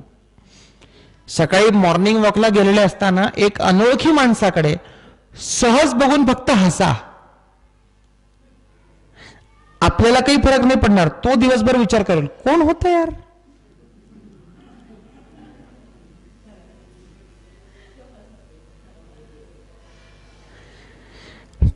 पण मनाची प्रसन्नता किती महत्वाची हेही कृष्ण सांगतात आणि मनाची प्रसन्नता कशी टिकवावी हेही कृष्ण सांगतात. कृष्णाच्या प्रत्येक वागण्यामध्ये नीती आहे, कृष्णाच्या प्रत्येक वागण्याचा अर्थ आहे. अर्जुन आणि दुर्योधन दोघंही कृष्णाकडे एकाच वेळी आले होते.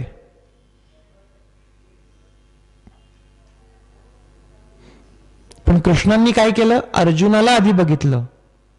दुर्योधन पहिले येऊन सुद्धा अर्जुनाला बघितलं का?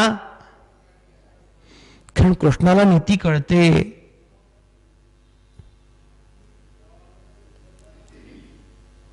कृष्णाला कोणाचं रक्षण करायचं हे कळतं. आणि तरीही इतके नीती संपन्न असलेले कृष्ण जेव्हा हस्तिनापुरी शिष्टाईला जातात तेव्हा विदुरांकडे जातात. का?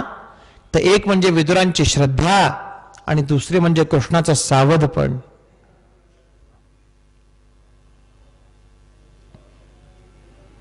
की किती म्हटलं तरी शत्रूच्या गोटात आहे मी, कधीही घात होऊ शकतो. अर्थात कृष्णावर घात करण्याचं सामर्थ्य त्रिभुवनात नाही. पण का सांगतोय मी, आपल्याला काय समजून घ्यायचंय हे सांगणं चाललंय कृष्णाचं. नाही तर त्यांना इथपर्यंत यायची पण गरज नाही. गोलोकमध्ये बसल्या बसल्या सुदर्शन सोडलं की महाभारत झालं. पुढच्या युगामध्ये, पुढच्या काळामध्ये सज्जनांनी कुठल्या नियमांनी जगायला आवश्यक आहे हे शिकवण्यासाठी कृष्णांचा जन्म आहे. शेवटपर्यंत युद्ध टाळण्याचा प्रयास हे का केला? हे दाखवायला केलं की कितीही तुम्ही हे द्या, ते द्या, जमीन द्या, 55 कोटी द्या, मंदिर द्या, कितीही केलं तरी युद्धाला पर्याय नसतो.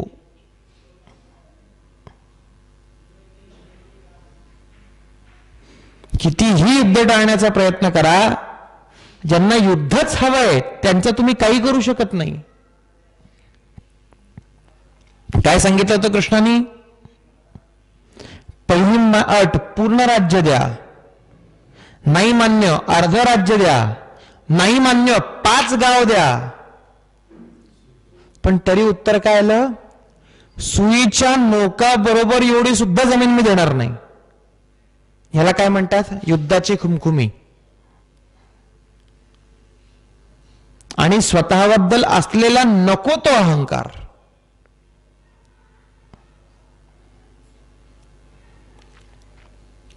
(1947) पासून हेच चाललंय की नाही बघा. पाकिस्तान पाहिजे, घ्या, युद्ध नको. बांगलादेश पाहिजे, घ्या, युद्ध नको. कारगिल पाहिजे, अर्ध घ्या, युद्ध नको. पण नाही हो, खुमखुमी संपतच नाही. मग एखादी सर्जिकल स्ट्राईक करावीच लागते, मग बरोबर येतात जागेवर.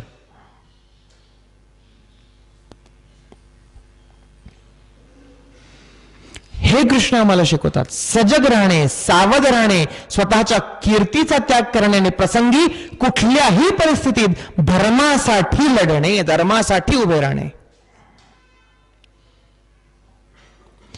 कौरवांची सेना पांडवांपेक्षा फार मोठी आहे, पण तरीही कृष्ण पांडवांच्या बाजूनी आहे. आणि कृष्ण एकटे पांडवांच्या बाजू आहे, ही एकच गोष्ट पांडवांसाठी सगळ्यात मोठी आहे.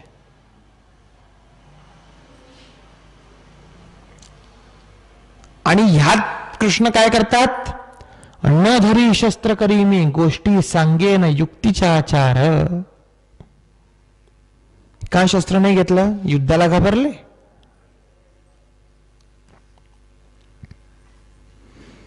जितकं भीषण युद्ध कृष्णाने करून झालेली आहेत, त्या मनाने महाभारत फारच किरकोळ आहे. जरासंधाची 17 वेळा युद्ध आहे कृष्णाचं. नरकासुराशी युद्ध आहे, शंखासुराशी युद्ध आहे. लहानपणापासून कृष्ण युद्धच करतायत. आज याला मार, उद्या त्याला मार, उद्या त्याला मार. कंसावधापर्यंत किती राक्षसांना मारलं गणतीच नाहीये. पण महाभारत युद्धामध्ये कृष्णाने शस्त्र का घेतलं नाही? कारण एक वेळ आल्यावर आपले अधिकार कमी करून पुढच्या पिढीला कार्य देता आलं पाहिजे. सगळं मीच करीन हा अट्टास जर ठेवला तर पुढच्या पिढीला काहीच येत नाही. म्हणून न धरी शस्त्र करी मी, गोष्टी सांगेन युक्तीचा आचार. आणि फक्त दाखवण्यासाठी घोड्याच्या लगाम हातात घेतला आहे, पण संपूर्ण युद्धाची लगाम कृष्णाच्या हातात आहे.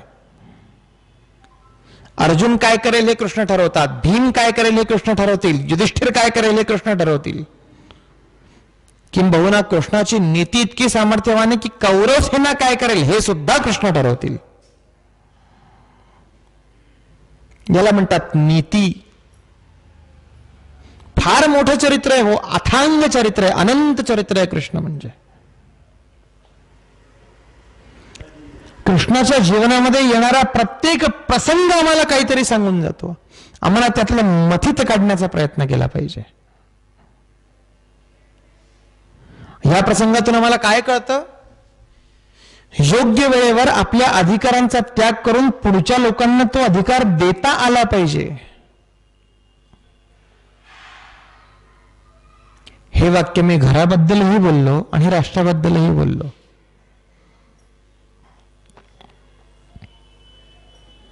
हे तर सुटतच नाही हो. 75 वर्ष झाले तरी एकाच अन्नावरचं खातात. मग शेवटी लोकच बाजूला करतात. पण कृष्णाकडून आम्हाला काय शिकायचंय? कृष्णाकडून आम्हाला शिकायचंय कार्यक्षम. कृष्णाकडून आम्हाला शिकायचं आहे पराक्रम. कृष्णाकडून आम्हाला शिकायचा पुरुषार्थ. कृष्णाकडून आम्हाला शिकायचा इतका मोठा पराक्रम असून, इतका मोठा पुरुषार्थ असून सुद्धा, इतके मोठे तत्ववेत्ता असून सुद्धा मनामध्ये प्रसन्नता आणि मन सतत बालरूपामध्ये. अपने अंदर का बच्चा कैसे जिंदा रखना ये कृष्ण से सीखिए.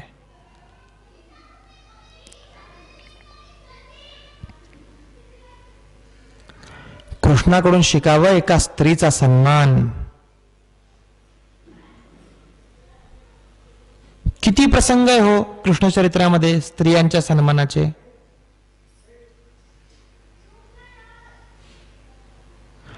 जन्मापासून स्त्रीचं रक्षण केलेलं आहे कृष्णाने, जन्मापासून. कंसवध झाला, स्वतःच्या आईच्या सन्मानाची रक्षा केली आहे. एखाद्या मुलीनं सांगावं माझ्या मनाविरुद्ध माझ्या घरचे माझा विवाह करतायत, मी तुम्हाला वरलंय, मग समोर कुणीही असू दे रुक्मिणी हरण केलं म्हणजे केलं. आम्हाला वाटतं रुक्मिणी हरण म्हणजे प्रेमकथा आहे, नाही, ती एका स्त्रीच्या सन्मानाची कथा आहे.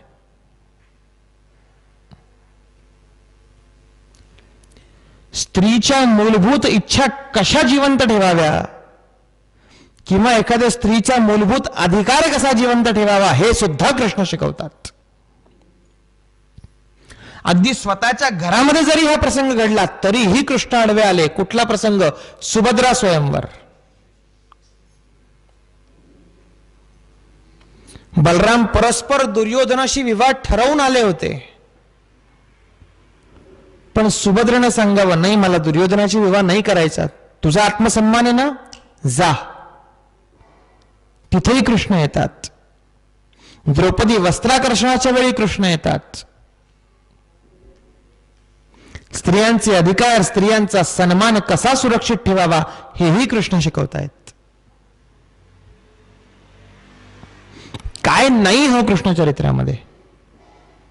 पण ना, कृष्ण चरित्र म्हणजे असं एक वर्तुळ आहे, कुठूनही बघा ते एकसारखंच दिसेल. आणि एकसारखं दिसणं म्हणजे काय? कुठल्याही वर्तुळातल्या कुठल्याही अँगलनी कुठल्याही कोणातून तुम्ही बघा, कृष्ण तुम्हाला सर्वश्रेष्ठच दिसतील. तुमचा दृष्टिकोन पुरुषार्थाचा आहे, सर्वात मोठा पुरुषार्थी कृष्ण आहे. तुमचा दृष्टिकोन पराक्रमाचा आहे, सर्वात मोठा पराक्रमी कृष्ण आहे. भीष्माचार्य असू देत, अर्जुन असू देत, कर्ण असू देत, सर्वश्रेष्ठ धनुर्धर म्हटले गेलेले त्या काळातले, पण या सगळ्यांना पराजित करू शकण्याचं सामर्थ्य फक्त आणि फक्त कृष्णात आहे. त्यामुळे पराक्रमी सुद्धा कृष्ण आहे. नाही, आम्हाला अभ्यासक कोणी आहे का, योगी कोणी आहे का, तत्ववेत्ता कोणी आहे का? भगवद्गीतेसारखा अमृतपान करवणारे सुद्धा कृष्ण आहेत. सर्वोपनिषदो गावो दोग्धा गोपाल नंदनहा पार्थो वत्स सुधीर भोक्ता गीत दुग्धम गीतामृतम महत्. सर्वोपनिषदो गावो, सगळे सर्व उपनिषद, संपूर्ण वेदांत शास्त्र, या सर्वांना जर गायीचं रूप दिलं आणि या गायीचं अमृत काढणारा कोण बसलं? गोपालनंदनहा, म्हणजे सराईत गोप गायी पाळणारा ग्वाला. आणि हा ग्वाला कोण? गोपालकृष्ण. पार्थो वत्सहा, आणि हे दुग्धपान करणारा कोण? पार्थ, अर्जुन. की हा भोगता पण सुधी आहे, चांगला आहे, योग्य आहे, विवेकी आहे, ज्ञानी आहे आणि भक्त आहे.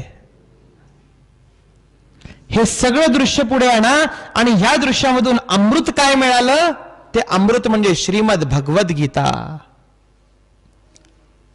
भगवद्गीतेचा एक एक श्लोक म्हणजे आमच्या जीवनाचा सार्थक करणारा श्लोक आहे.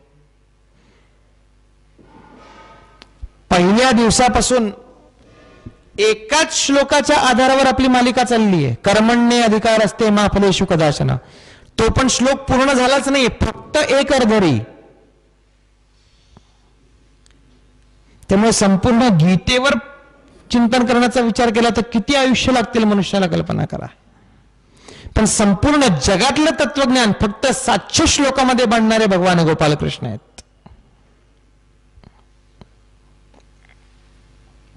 आणि याच्यामध्ये विभूती योगही सांगितलाय, कुठे कुठे मी आहे. आणि विभूती योग वाचल्यावर आम्हाला कळतं की कुठे कुठे कृष्ण हे प्रश्न विचारल्यापेक्षा कृष्ण कुठे नाही हे विचारायची वेळ येते. नीतीमध्ये कृष्ण आहे, पराक्रमामध्ये कृष्ण आहे, पुरुषार्थामध्ये कृष्ण आहे, प्रेमात कृष्ण आहे, कलेत कृष्ण आहे, संगीतात कृष्ण आहे, नृत्यात कृष्ण आहे, आपल्या घरात कृष्ण आहे, मनात कृष्ण आहे, जनात कृष्ण आहे. एक लहान मूल बघायचं असेल तर कृष्ण बघावा, योद्धा बघायचा असेल तर कृष्ण बघावा, योगी बघायचा असेल तर कृष्ण बघावा, ब्रह्मचारी बघायचा असेल तर कृष्ण बघावा, शृंगार बघायचा असेल तर कृष्ण बघावा, वात्सल्य बघायचं असेल तर कृष्ण बघावा. किती उदाहरण आहे हो, किती कला आहेत कृष्णाच्या.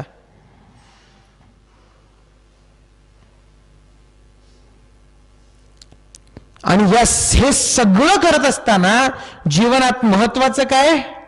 धर्म संस्थापनार्थाय. कुठे जीवनाचा उद्देश ठरत नाही. नाही जरा काय द्वारकेत होतो त्यामुळे हस्तिनापुराकडे लक्ष नाही देता आलं असं नाही झालेलं आहे. किंवा कामामध्ये इतका गुंतलो की घरामध्ये लक्ष देता नाही आलं, रुक्मिणीला लक्ष देता नाही आलं, तिला वेळ नाही देता आला. अशा रंजक म्हणून किंवा लोकांच्या मनामध्ये भक्ती पुष्ट करण्यासाठी अनेक कथा आहेत, पण कुठेही रुक्मिणीवर घरात असून अन्याय झाला असा एकही उदाहरण नाही. त्यामुळे कुटुंबवत्सलता कशाला म्हणतात हेही कृष्णाकडून शिकावं.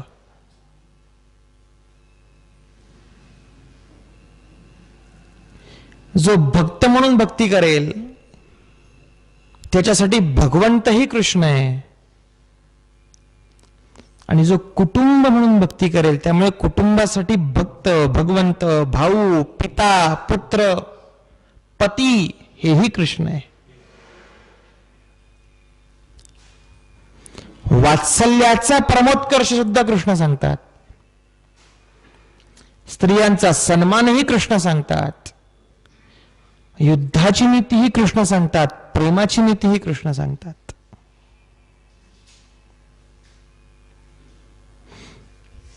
किती कृष्ण सांगावे हो, किती अंगाने कृष्ण सांगावे असा प्रश्न पडतो.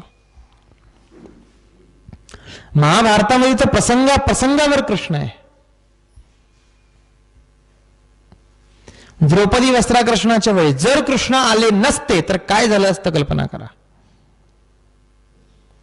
मुळात म्हणतो जर कृष्ण महाभारतात नसते तर पांडवांचंच काय झालं असतं, इथून प्रश्न निर्माण होईल.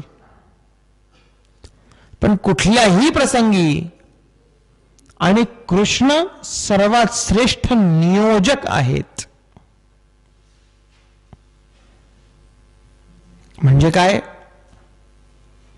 कोणाची योजना कुठे करावी हे बरोबर कृष्णाला कळतं.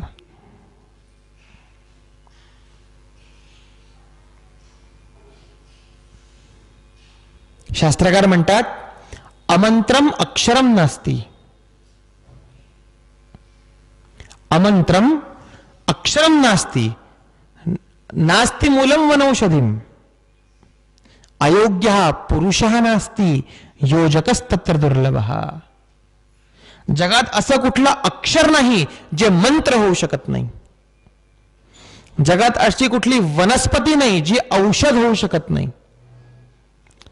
जगात असा कुठला व्यक्ती नाही ज्याचा काही उपयोग नाही, जो अयोग्य आहे, जो निरुपयोगी आहे, असं कुणीच नाही हो. एक मुंगी सुद्धा कुठला तरी उद्देश घेऊन जीवनामध्ये येते, या पृथ्वी तलावर येते. मग शास्त्रकार सांगतात दुर्लभ काय, योजकस्तत्र दुर्लभ. हा कोणाला कोणाची योजना कुठे करावी ही योजना करणारा योजक दुर्लभ आहे. पण कृष्ण नियोजक आहेत. मॅनेजमेंट कशाला म्हणतात हे कृष्णाकडून शिकावं. कुठे भीमाची योजना करायची, आज जरासंधाशी युद्ध करायचंय तिथे भीम पाहिजे, कर्णाशी युद्ध करायचंय तिथे अर्जुन पाहिजे, कर्णाची वास्तविक शक्ती संपायची, बरोबर घटोत्कचाचं नियोजन केलं. अश्वत्थामा मेला की जिवंत आहे हे विचारण्याकरता द्रोण कोणाकडे येतील, युधिष्ठिराकडे येतील, बरोबर तिथे युधिष्ठिराचं नियोजन केलं. बरोबर कुठला व्यक्ती, कुठली वस्तू, कुठली साधना कुठे हवी बरोबर कृष्णाने करून ठेवलंय. अर्जुनाचं रथाचं संरक्षण करण्यासाठी हनुमंताची आवश्यकता आहे, बरोबर हनुमंताचं नियोजन केलं. काय प्रसंग आपण ऐकतो, अर्जुनाने बाणाने पूल बांधला, हनुमंताने तोडला. काय झालं, दोन भक्तांची खेळी होती. ही कृष्णाची इच्छा होती, कारण हनुमंतांचं नियोजन त्या ध्वजावर अपेक्षित होतं.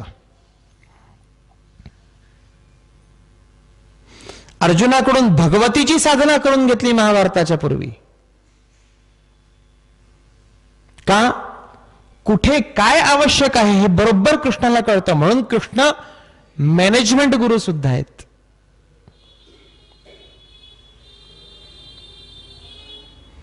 अर्जुनाच्या रथावर इतके दिव्यास्त्र पडतील, शस्त्र पडतील, अस्त्र पडतील, भीष्माचार्य द्रोणाचार्यांच्या सारखे महायोद्धे अर्जुनावर बाणवर्षा करतील. अशा वेळी कोण रक्षा करू शकतं? अशा वेळी हनुमंत रक्षा करू शकतात. बरोबर हनुमंताचं नियोजन केलंय.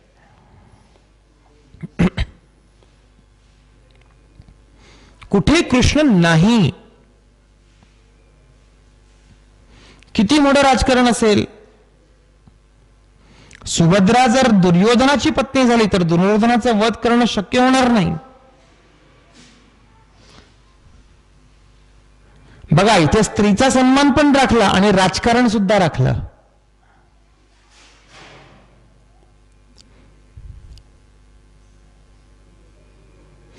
किती बाजूने कृष्णाचा विचार करावा लागतो. मी म्हटलं कृष्णाने कीर्तीचा त्याग केला, पण प्रसंगी जेव्हा व्यक्तिगत कीर्तीवर आळ आला तेव्हा कीर्ती राखली सुद्धा. कुठला प्रसंग? प्रसेनजित राजाचा.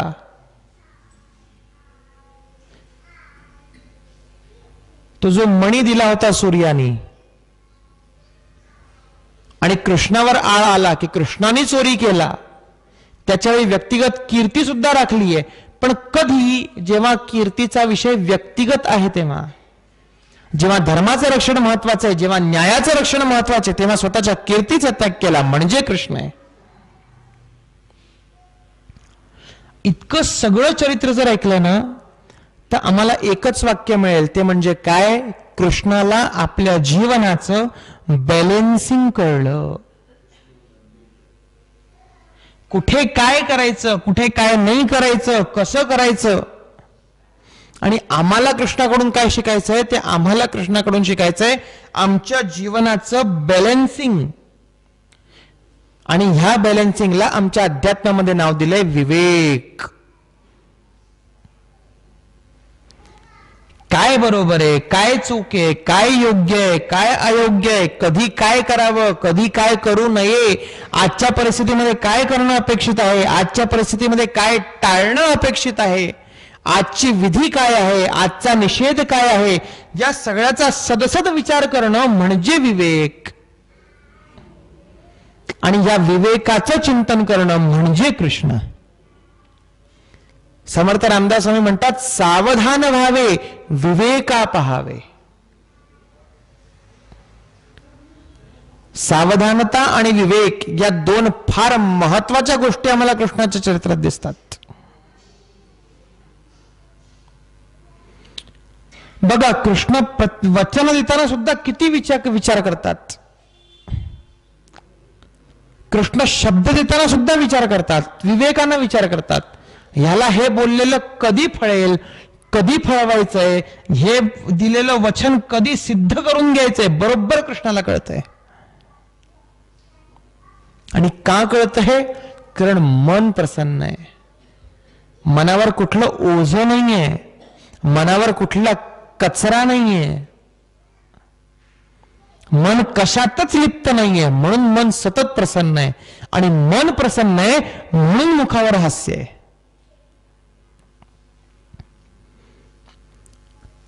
नाही तर आपण काल कर्णचरित्र बघितलं, कर्णापेक्षा जवळजवळ 10 पट आव्हानं कृष्णाला आली असतील हो.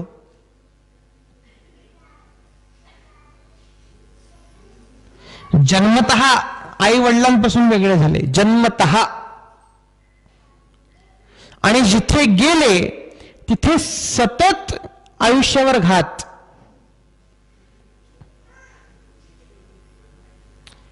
म्हणजे 14 वर्षामध्ये कंसाने किती राक्षस पाठवली असतील कृष्णाला मारण्यासाठी, ह्याची कल्पनाच आम्ही करू शकत नाही. अगदी वयाच्या 3ऱ्या दिवसापासून सुरू झालंय.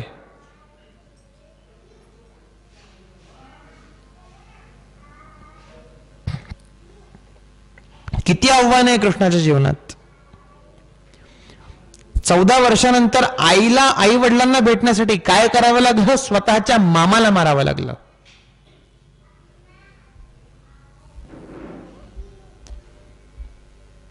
इतकं झाल्यावर सुद्धा मनामध्ये अहंकार नाहीये. आपण म्हणतो द्वारकाधीश, पण द्वारकेचे राजे कधी नाही झाले.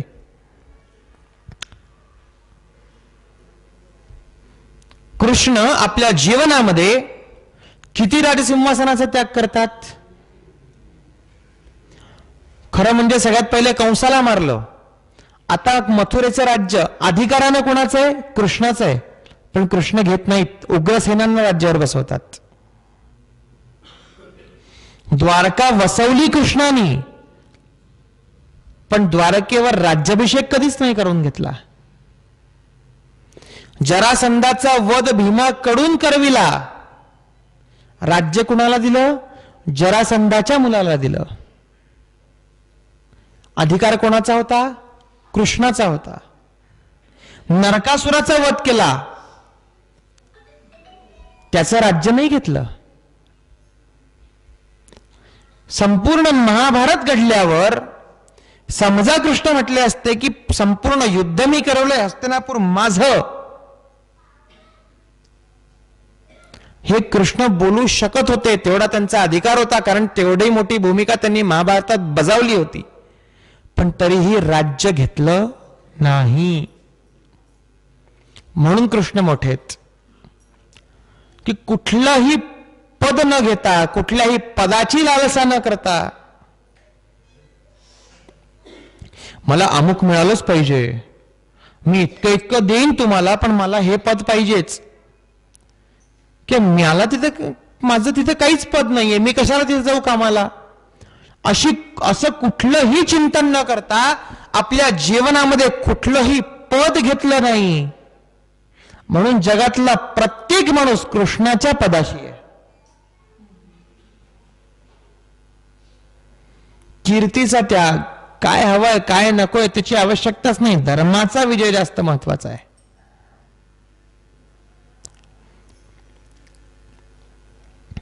आणि ह्या व्यतिरिक्त पण आता समृद्धीचा विचार केला तर कृष्णापेक्षा श्रीमंत जगात कोणी नाही. संपूर्ण द्वारिका त्यांनी वसवली आहे. किती समृद्धी असेल. द्वारका ही समुद्र किनाऱ्यावर बसलेली नगरी आहे, समुद्रावर बसलेली नगरी आहे. त्यामुळे त्या काळामध्ये आंतरराष्ट्रीय व्यापारावर सुद्धा कृष्णाचं नियंत्रण होतं, असंही काही ग्रंथांमध्ये उल्लेख आहे. तर इम्पोर्ट एक्सपोर्ट बिझनेस ज्याच्या हातात आला त्याच्याकडे काय संपत्ती असेल विचार करा. म्हणजे द्वारका असं क्षेत्र आहे, जर व्यावहारिक दृष्ट्या बघितलं तर समुद्रमार्गे अख्ख्या जगावरही नियंत्रण करू शकतात आणि द्वारकेत बसून अख्ख्या भारतावरही नियंत्रण करू शकतात. कारण कृष्णाचं नियोजन, कृष्णाची राजनीती, कृष्णाचं सावधानता आणि कृष्णाचा विवेक, कृष्णाचं बॅलन्सिंग, कुठे कसं वागायचं. आणि फार मोठी गोष्ट कृष्णाच्या जीवनात आम्हाला दिसते ते म्हणजे शठे शाठ्यम समाचरेत. ज्या पद्धतीनं आक्रमण त्याच पद्धतीनं प्रत्याक्रमण. अगदी लहानपणापासून पण बघा, जशी आक्रमण झालीये त्याच पद्धतीनं कृष्णाने उत्तर दिलेलं आहे.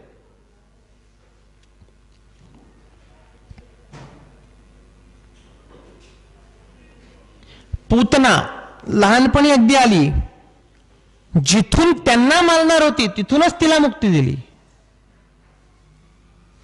कंसाने काय केलं, कृष्णाला बोलवू, रंगभूमीवर युद्धभूमीवर बोलवू आणि मल्लांच्या हाती मारवू. जे नियोजन कंसाने केलं त्याच जागेवर तसंच कंसाला मारलं.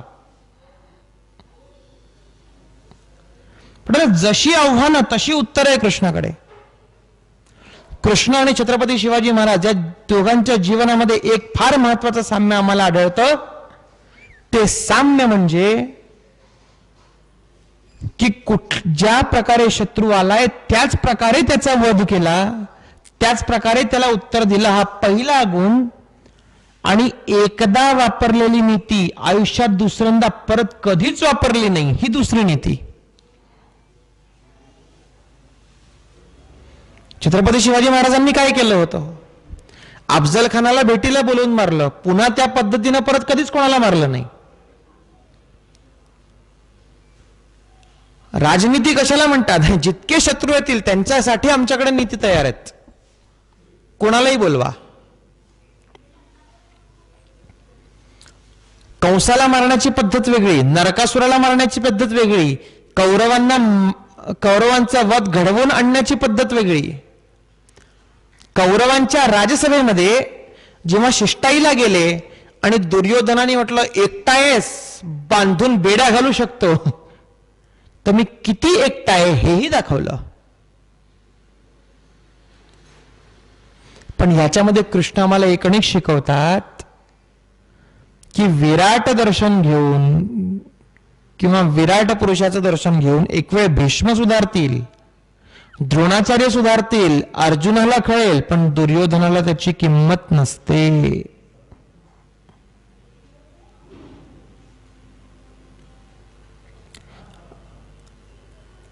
आता महाभारत युद्धाच्या पूर्वी अर्जुन आणि भीष्म, अर्जुन आणि द्रोण हे अनेक वेळा अमोर समोर आलेत हो. विराट युद्धाच्या वेळी सुद्धा होते, पण अर्जुन गलित गात्र महाभारताच्या युद्धातच का झाले? कारण एक कथा अशीही सांगतात की धृतराष्ट्राने कणिकांच्या करवी अर्जुनाच्या मनावर घाव घातला होता महाभारत युद्धाच्या आधी. कणिक नीतीबद्दल आपण पहिल्या दिवसापासून चिंतन करतोय की कुठेतरी त्याच्या मनाचं खच्चीकरण झालं पाहिजे,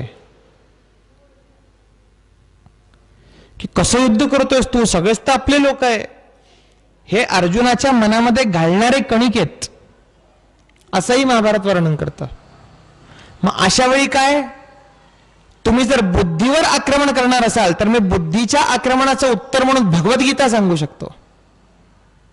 सगळ्या अर्जुनाच्या मनामध्ये असलेले जाळे स्वच्छ करून टाकले भगवंतांनी. राज्यसभेमध्ये मी एकटा असं समजून जर बांधणार असशील तर माझ्यामध्ये किती विश्वलय पावतं हेही तिथे दाखवू शकतो. म्हणजे ज्या पद्धतीनं आक्रमण त्याच पद्धतीनं प्रत्याक्रमण. शठे शाठ्यम समाचरेत. जो नीतीनं वागला तो त्याच्याशी नीतीनं वागले, जो अनितीनं वागला त्याच्याशी अनितीनं वागले, जो प्रेमानं वागला त्याच्यासाठी प्रेमानं वागलेत. भगवान गोपालकृष्णांची राजनीती कधीही उद्धवांसमोर नाही दिसली. उद्धवांसमोर, गोपिकेंसमोर सतत फक्त त्यांचं प्रेम वर्षाव झालाय.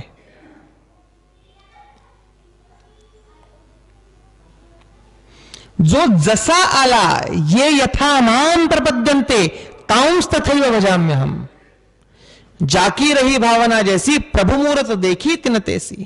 असे कृष्ण आहेत. अर्जुनासाठी कृष्ण सखा पण आहे, अर्जुनासाठी कृष्ण भगवंत पण आहे, अर्जुनासाठी कृष्ण भाऊ सुद्धा आहे. पण ज्या क्षणी अर्जुन जसा कृष्णाला बघतोय तसे कृष्ण त्याला दिसत आहेत. अर्जुनासाठी कृष्ण गुरु आहे, अर्जुनासाठी कृष्ण सारथी सुद्धा आहे, अर्जुनासाठी कृष्ण मित्र सुद्धा आहे.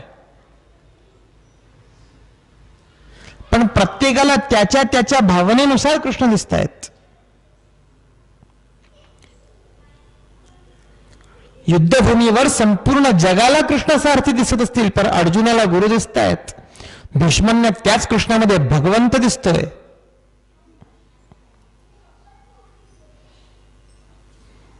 किती श्रेष्ठ आहे हो. आणि कृष्णांची किती नीती महत्वपूर्ण आहे.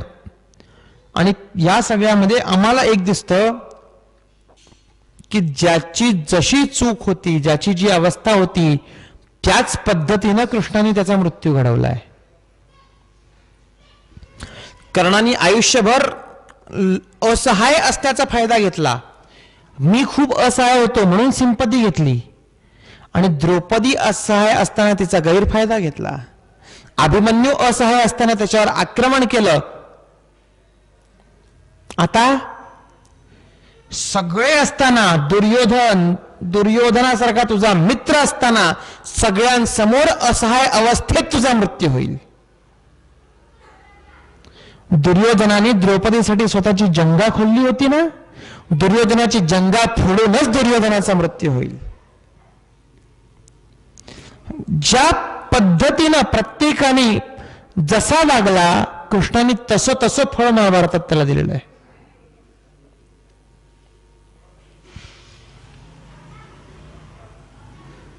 योग्य न्याय कशाला म्हणतात? तो म्हणजे कृष्ण आहे.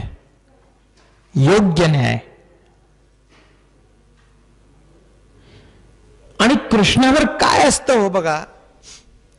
जेव्हा गांधारीनं दुर्योधनाला बोलवलं, नीती बघा कशी काम करते. गांधारीनं दुर्योधनाला जेव्हा बोलवलं की माझ्याकडे दिगंबर अवस्थेत ये, तुझं संपूर्ण शरीर वज्राचं करून टाकीन, अशी तिची भावना होती. कारण भीमाशी युद्ध करत असताना वज्र शरीर हवं होतं. कृष्णाने काय केलं? मध्ये आडवे आले. अरे काय तू म्हणे, म्हणजे किती मॅनिप्युलेशन पॉवर कृष्णाकडे आहे. विचार करा की अर्जुन प्रसंगी दुर्योधनाचं सुद्धा मन वळवू शकतात. काय म्हणाली तुझी आई?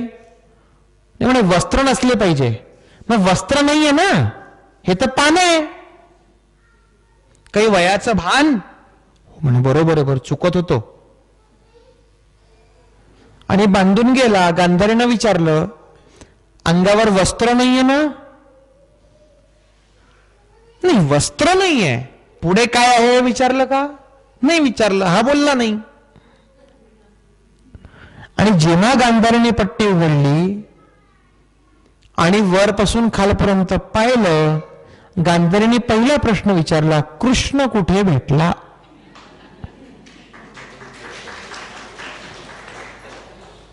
हा कृष्ण आहे. जसं कर्म केलंय तसं बरोबर फळ दिलंय महाभारतात कृष्णाने. मग भीष्मांच्या वेळेस जी प्रतिज्ञा केली होती, उद्या एक पांडव तरी मारीनच, द्रौपदीला जेव्हा आशीर्वाद दिला, भीष्मांनी पहिला प्रश्न विचारला, कृष्ण कुठे? कारण यावेळी तू यावं हे पांडवांच्या डोक्यात नाही येणार, हे कृष्णाच्याच डोक्यात येईल. म्हणजे कृष्ण नीती किती सक्षम आहे महाभारतात आम्हाला दिसते बघा. की संपूर्ण महाभारत युद्धामध्ये कुठेही शस्त्र हातात न घेता संपूर्ण महाभारताच्या युद्धावर कृष्णाचं नियंत्रण आहे. कोण कसा वागेल, कोण काय करेल, कोण कुठे जाईल, कोणाचा व्ह्यू काय असेल. आपण म्हणतो अभिमन्यूचा वध, अभिमन्यूंचा वध झाला नसता तर पुढचं हे महाभारत होणं शक्य होतं का?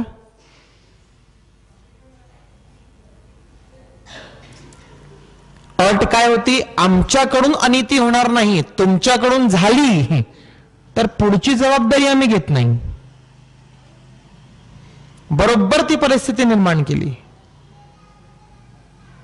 जेव्हा अर्जुनाला युद्धभूमीवरून बाहेर घेऊन गेलं तेव्हा कृष्णाला काय कळत नसेल?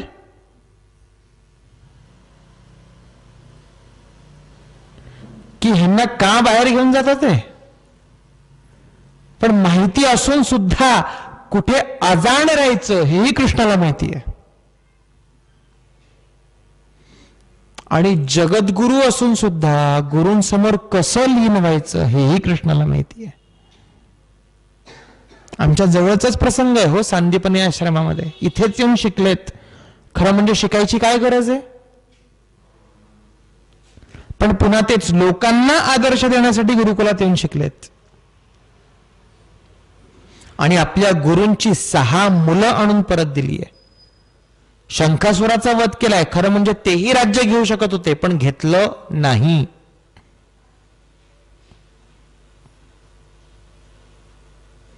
म्हणून कृष्णचरित्र आम्हाला प्रकर्षानं अभ्यासावं लागतं. कारण कृष्ण हे पूर्ण पुरुषोत्तम आहेत. संपूर्ण कलांचं सर्वश्रेष्ठ मनुष्य कशाला म्हणतात, हे जर कोणी प्रश्न विचारला तर आमच्या पुढे एकच उत्तर येतं, ते म्हणजे भगवान गोपाल कृष्ण.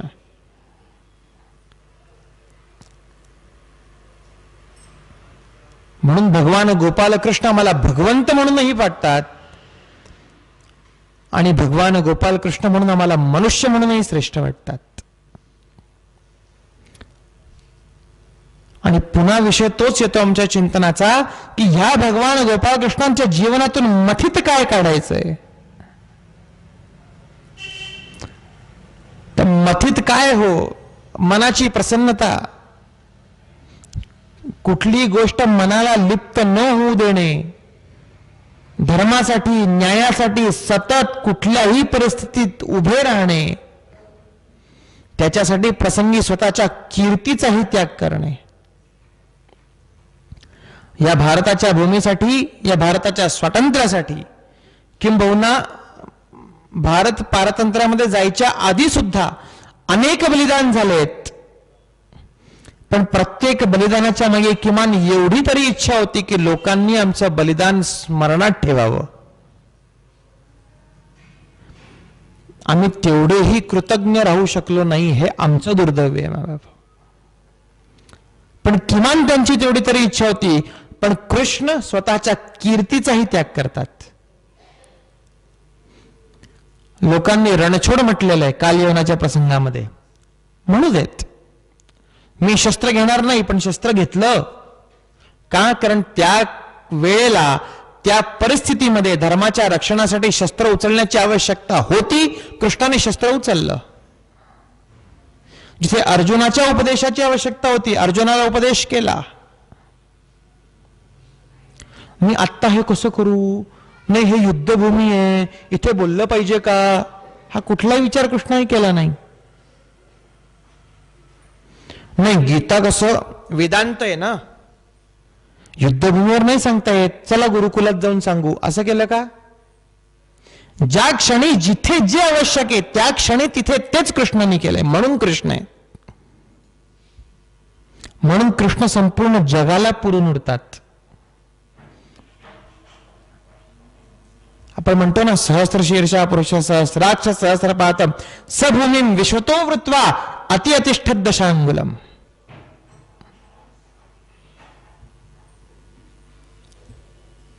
म्हणून संपूर्ण जगाला पुरून उडतात, कारण कृष्णाच्या जीवनामध्ये मॅनेजमेंट आणि बॅलन्सिंग हे फार प्रकर्षाने आम्हाला जाणावं लागतं.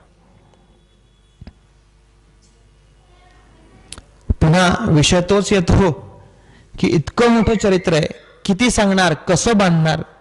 शब्द पुष्प यह कम पड़ जाते, अंतहीन यह गाथा है. म्हणून मन में है उनका भावरूप, चरणों में उनके माथा है. याच्या पुढे काही करता येत नाही. पण फक्त नमस्कार केला म्हणून काम झालं असं होत नाही हो. कृष्णाचं संपूर्ण जीवन चरित्र आम्ही अंगीकार करू शकत नाही. हे कितीही सत्य असलं तरी जास्तीत जास्त कृष्णाच्या जीवनातून आम्ही काय शिकण्याचा प्रयत्न करू शकतो. पुन्हा याचा विचार प्रत्येकाने आत्मचिंतन करताना करावा. आज महाभारत प्रवचन मालिकेचं हे विरामाचं पुष्प आहे.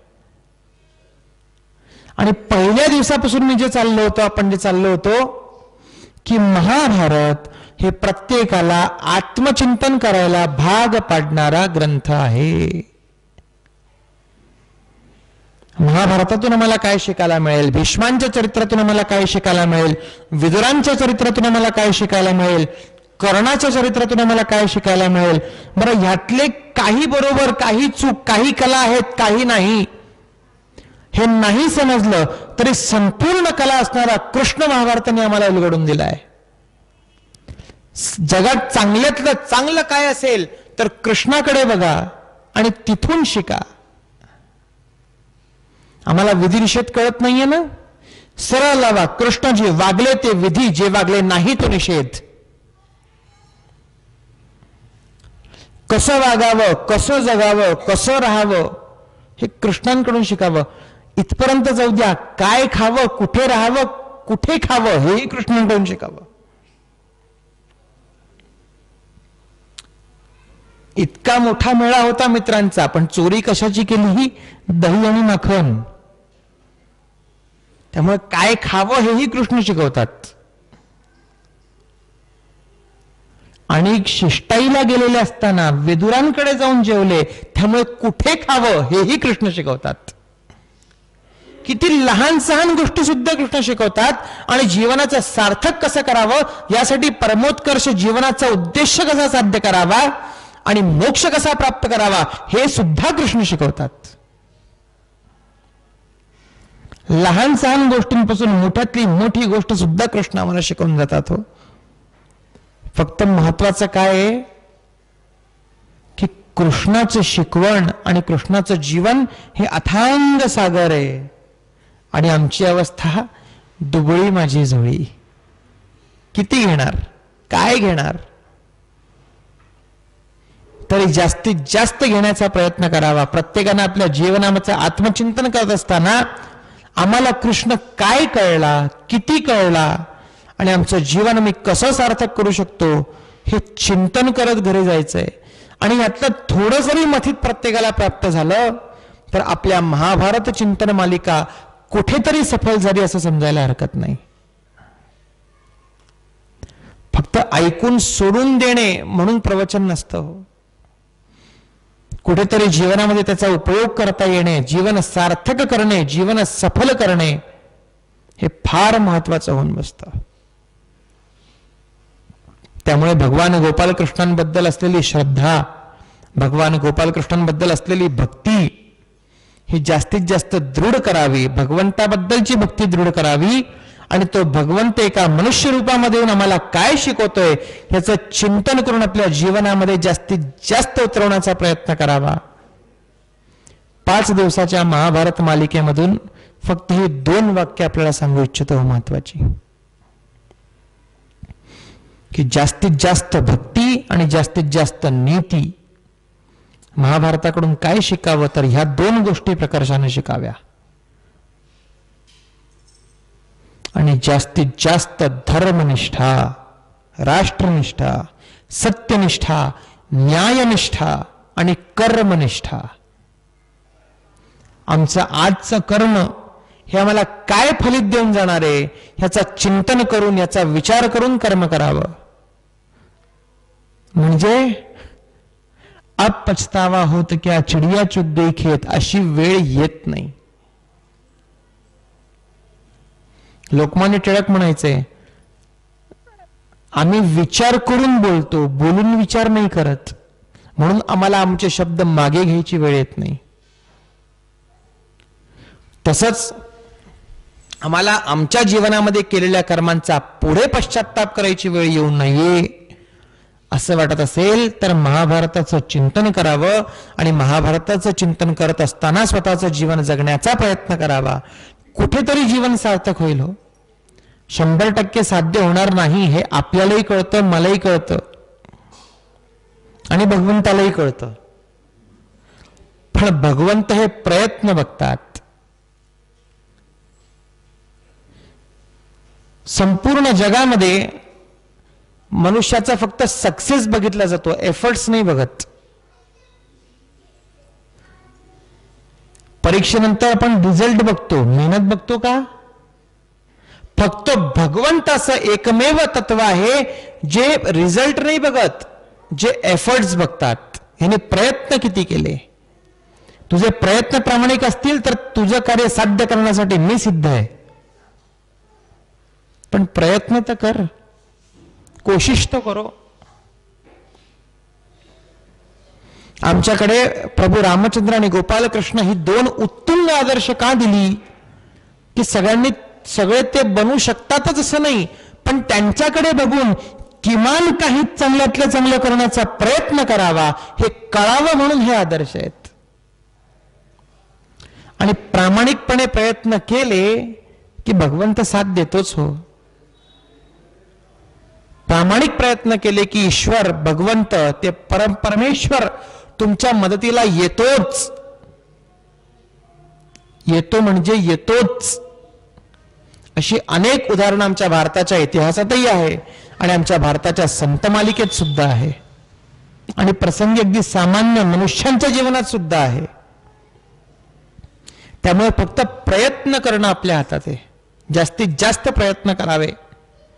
आणि प्रयत्नासाठी काय म्हणतात ना, संहिता कुठली घ्यावी तर ती महाभारत घ्यावी, श्रीमद भागवत घ्यावी, श्रीमद भगवद्गीता घ्यावी, वाल्मिकी रामायण घ्यावं, अशी अनेक ग्रंथ घ्यावी ज्याच्यातून आमचं जीवन जास्तीत जास्त सार्थक करण्याचा प्रयत्न करता येईल. बस महाभारत प्रवचन मालिकेमध्ये 5 दिवसात एवढंच सांगू इच्छितो. गेल्या 5 दिवसामध्ये जे काही आपल्याला आवडलं असेल ते माझ्या गुरूंचं, सद्गुरूंचं, समर्थ रामदास स्वामी महाराजांची कृपा म्हणून इथे बोलू शकतोय. ते त्यांचं म्हणून आपण स्वीकार करावा. जे काही चुकलं असेल ते माझ्या चुका म्हणून आपण विसरून जाव्यात अशी आपल्याला विनंती करतो. गेली 5 दिवस आपण प्रवचन मालिका इतका शांतपणे ऐकत आहात. कोणाचेही आभार नाही मानत, कृतज्ञता व्यक्त नाही करत. प्रत्येकाच्या ऋणात राहणं आवडेल, कारण सगळे वयाने मोठे आहात. खरं म्हणजे कोणाला आभार नाही, कृतज्ञता नाही, प्रत्येकाला इथून वंदन करतो, नमस्कार करतो. कारण वयानं, अधिकारानं, ज्ञानानं आपण सर्वच मोठे आहात. पण जो काही अभ्यास करण्याचा मी प्रयत्न केला, जे काही मला महाभारत उमगलं ते आपल्यासमोर मांडण्याचा प्रामाणिक प्रयत्न केलाय.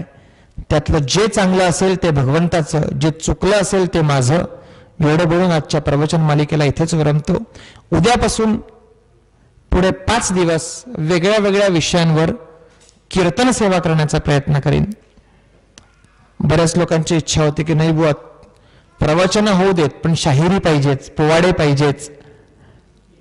त्यामुळे उद्यापासून ते सत्रही आपण बघण्याचा प्रयत्न करूया. असेच आशीर्वाद आणि अशीच उपस्थिती पुढच्या 5 दिवसातही प्राप्त होऊ देत. एक सरप्राईज सुद्धा आपल्यासाठी ठेवलेलं आहे पुढच्या कीर्तन मालिकांमध्ये. ते आत्ता नाही सांगत, ते ज्या दिवशी मिळेल त्या दिवशी दिसेल.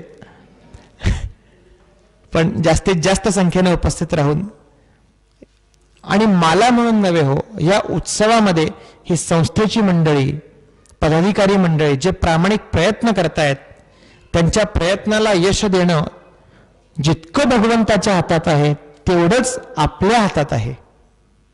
जितके जास्तीत जास्त लोक इथे येऊन बसतील तेवढं त्यांच्या कार्याला यश लक्षात घ्या, तेवढं त्यांच्या प्रयत्नांना यश लक्षात घ्या. त्यामुळे माझ्यासाठी नव्हे, समर्थांसाठी, या उत्सवासाठी प्रामाणिकपणे प्रयत्न करणाऱ्या सर्व अधिकारी, पदाधिकारी, कार्यकर्त्यांसाठी सुद्धा जास्तीत जास्त संख्येने उपस्थित राहावं ही विनंती करतो. आणि आजची ही महाभारत प्रवचन मालिका इथंच विरमतो.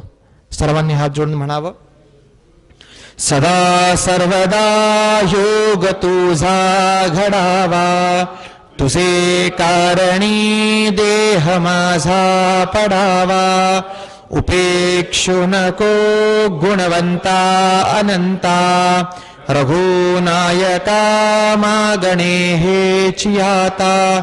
जय जय रघुवीर समर्थ, जय जय रघुवीर समर्थ, जय जय रघुवीर समर्थ.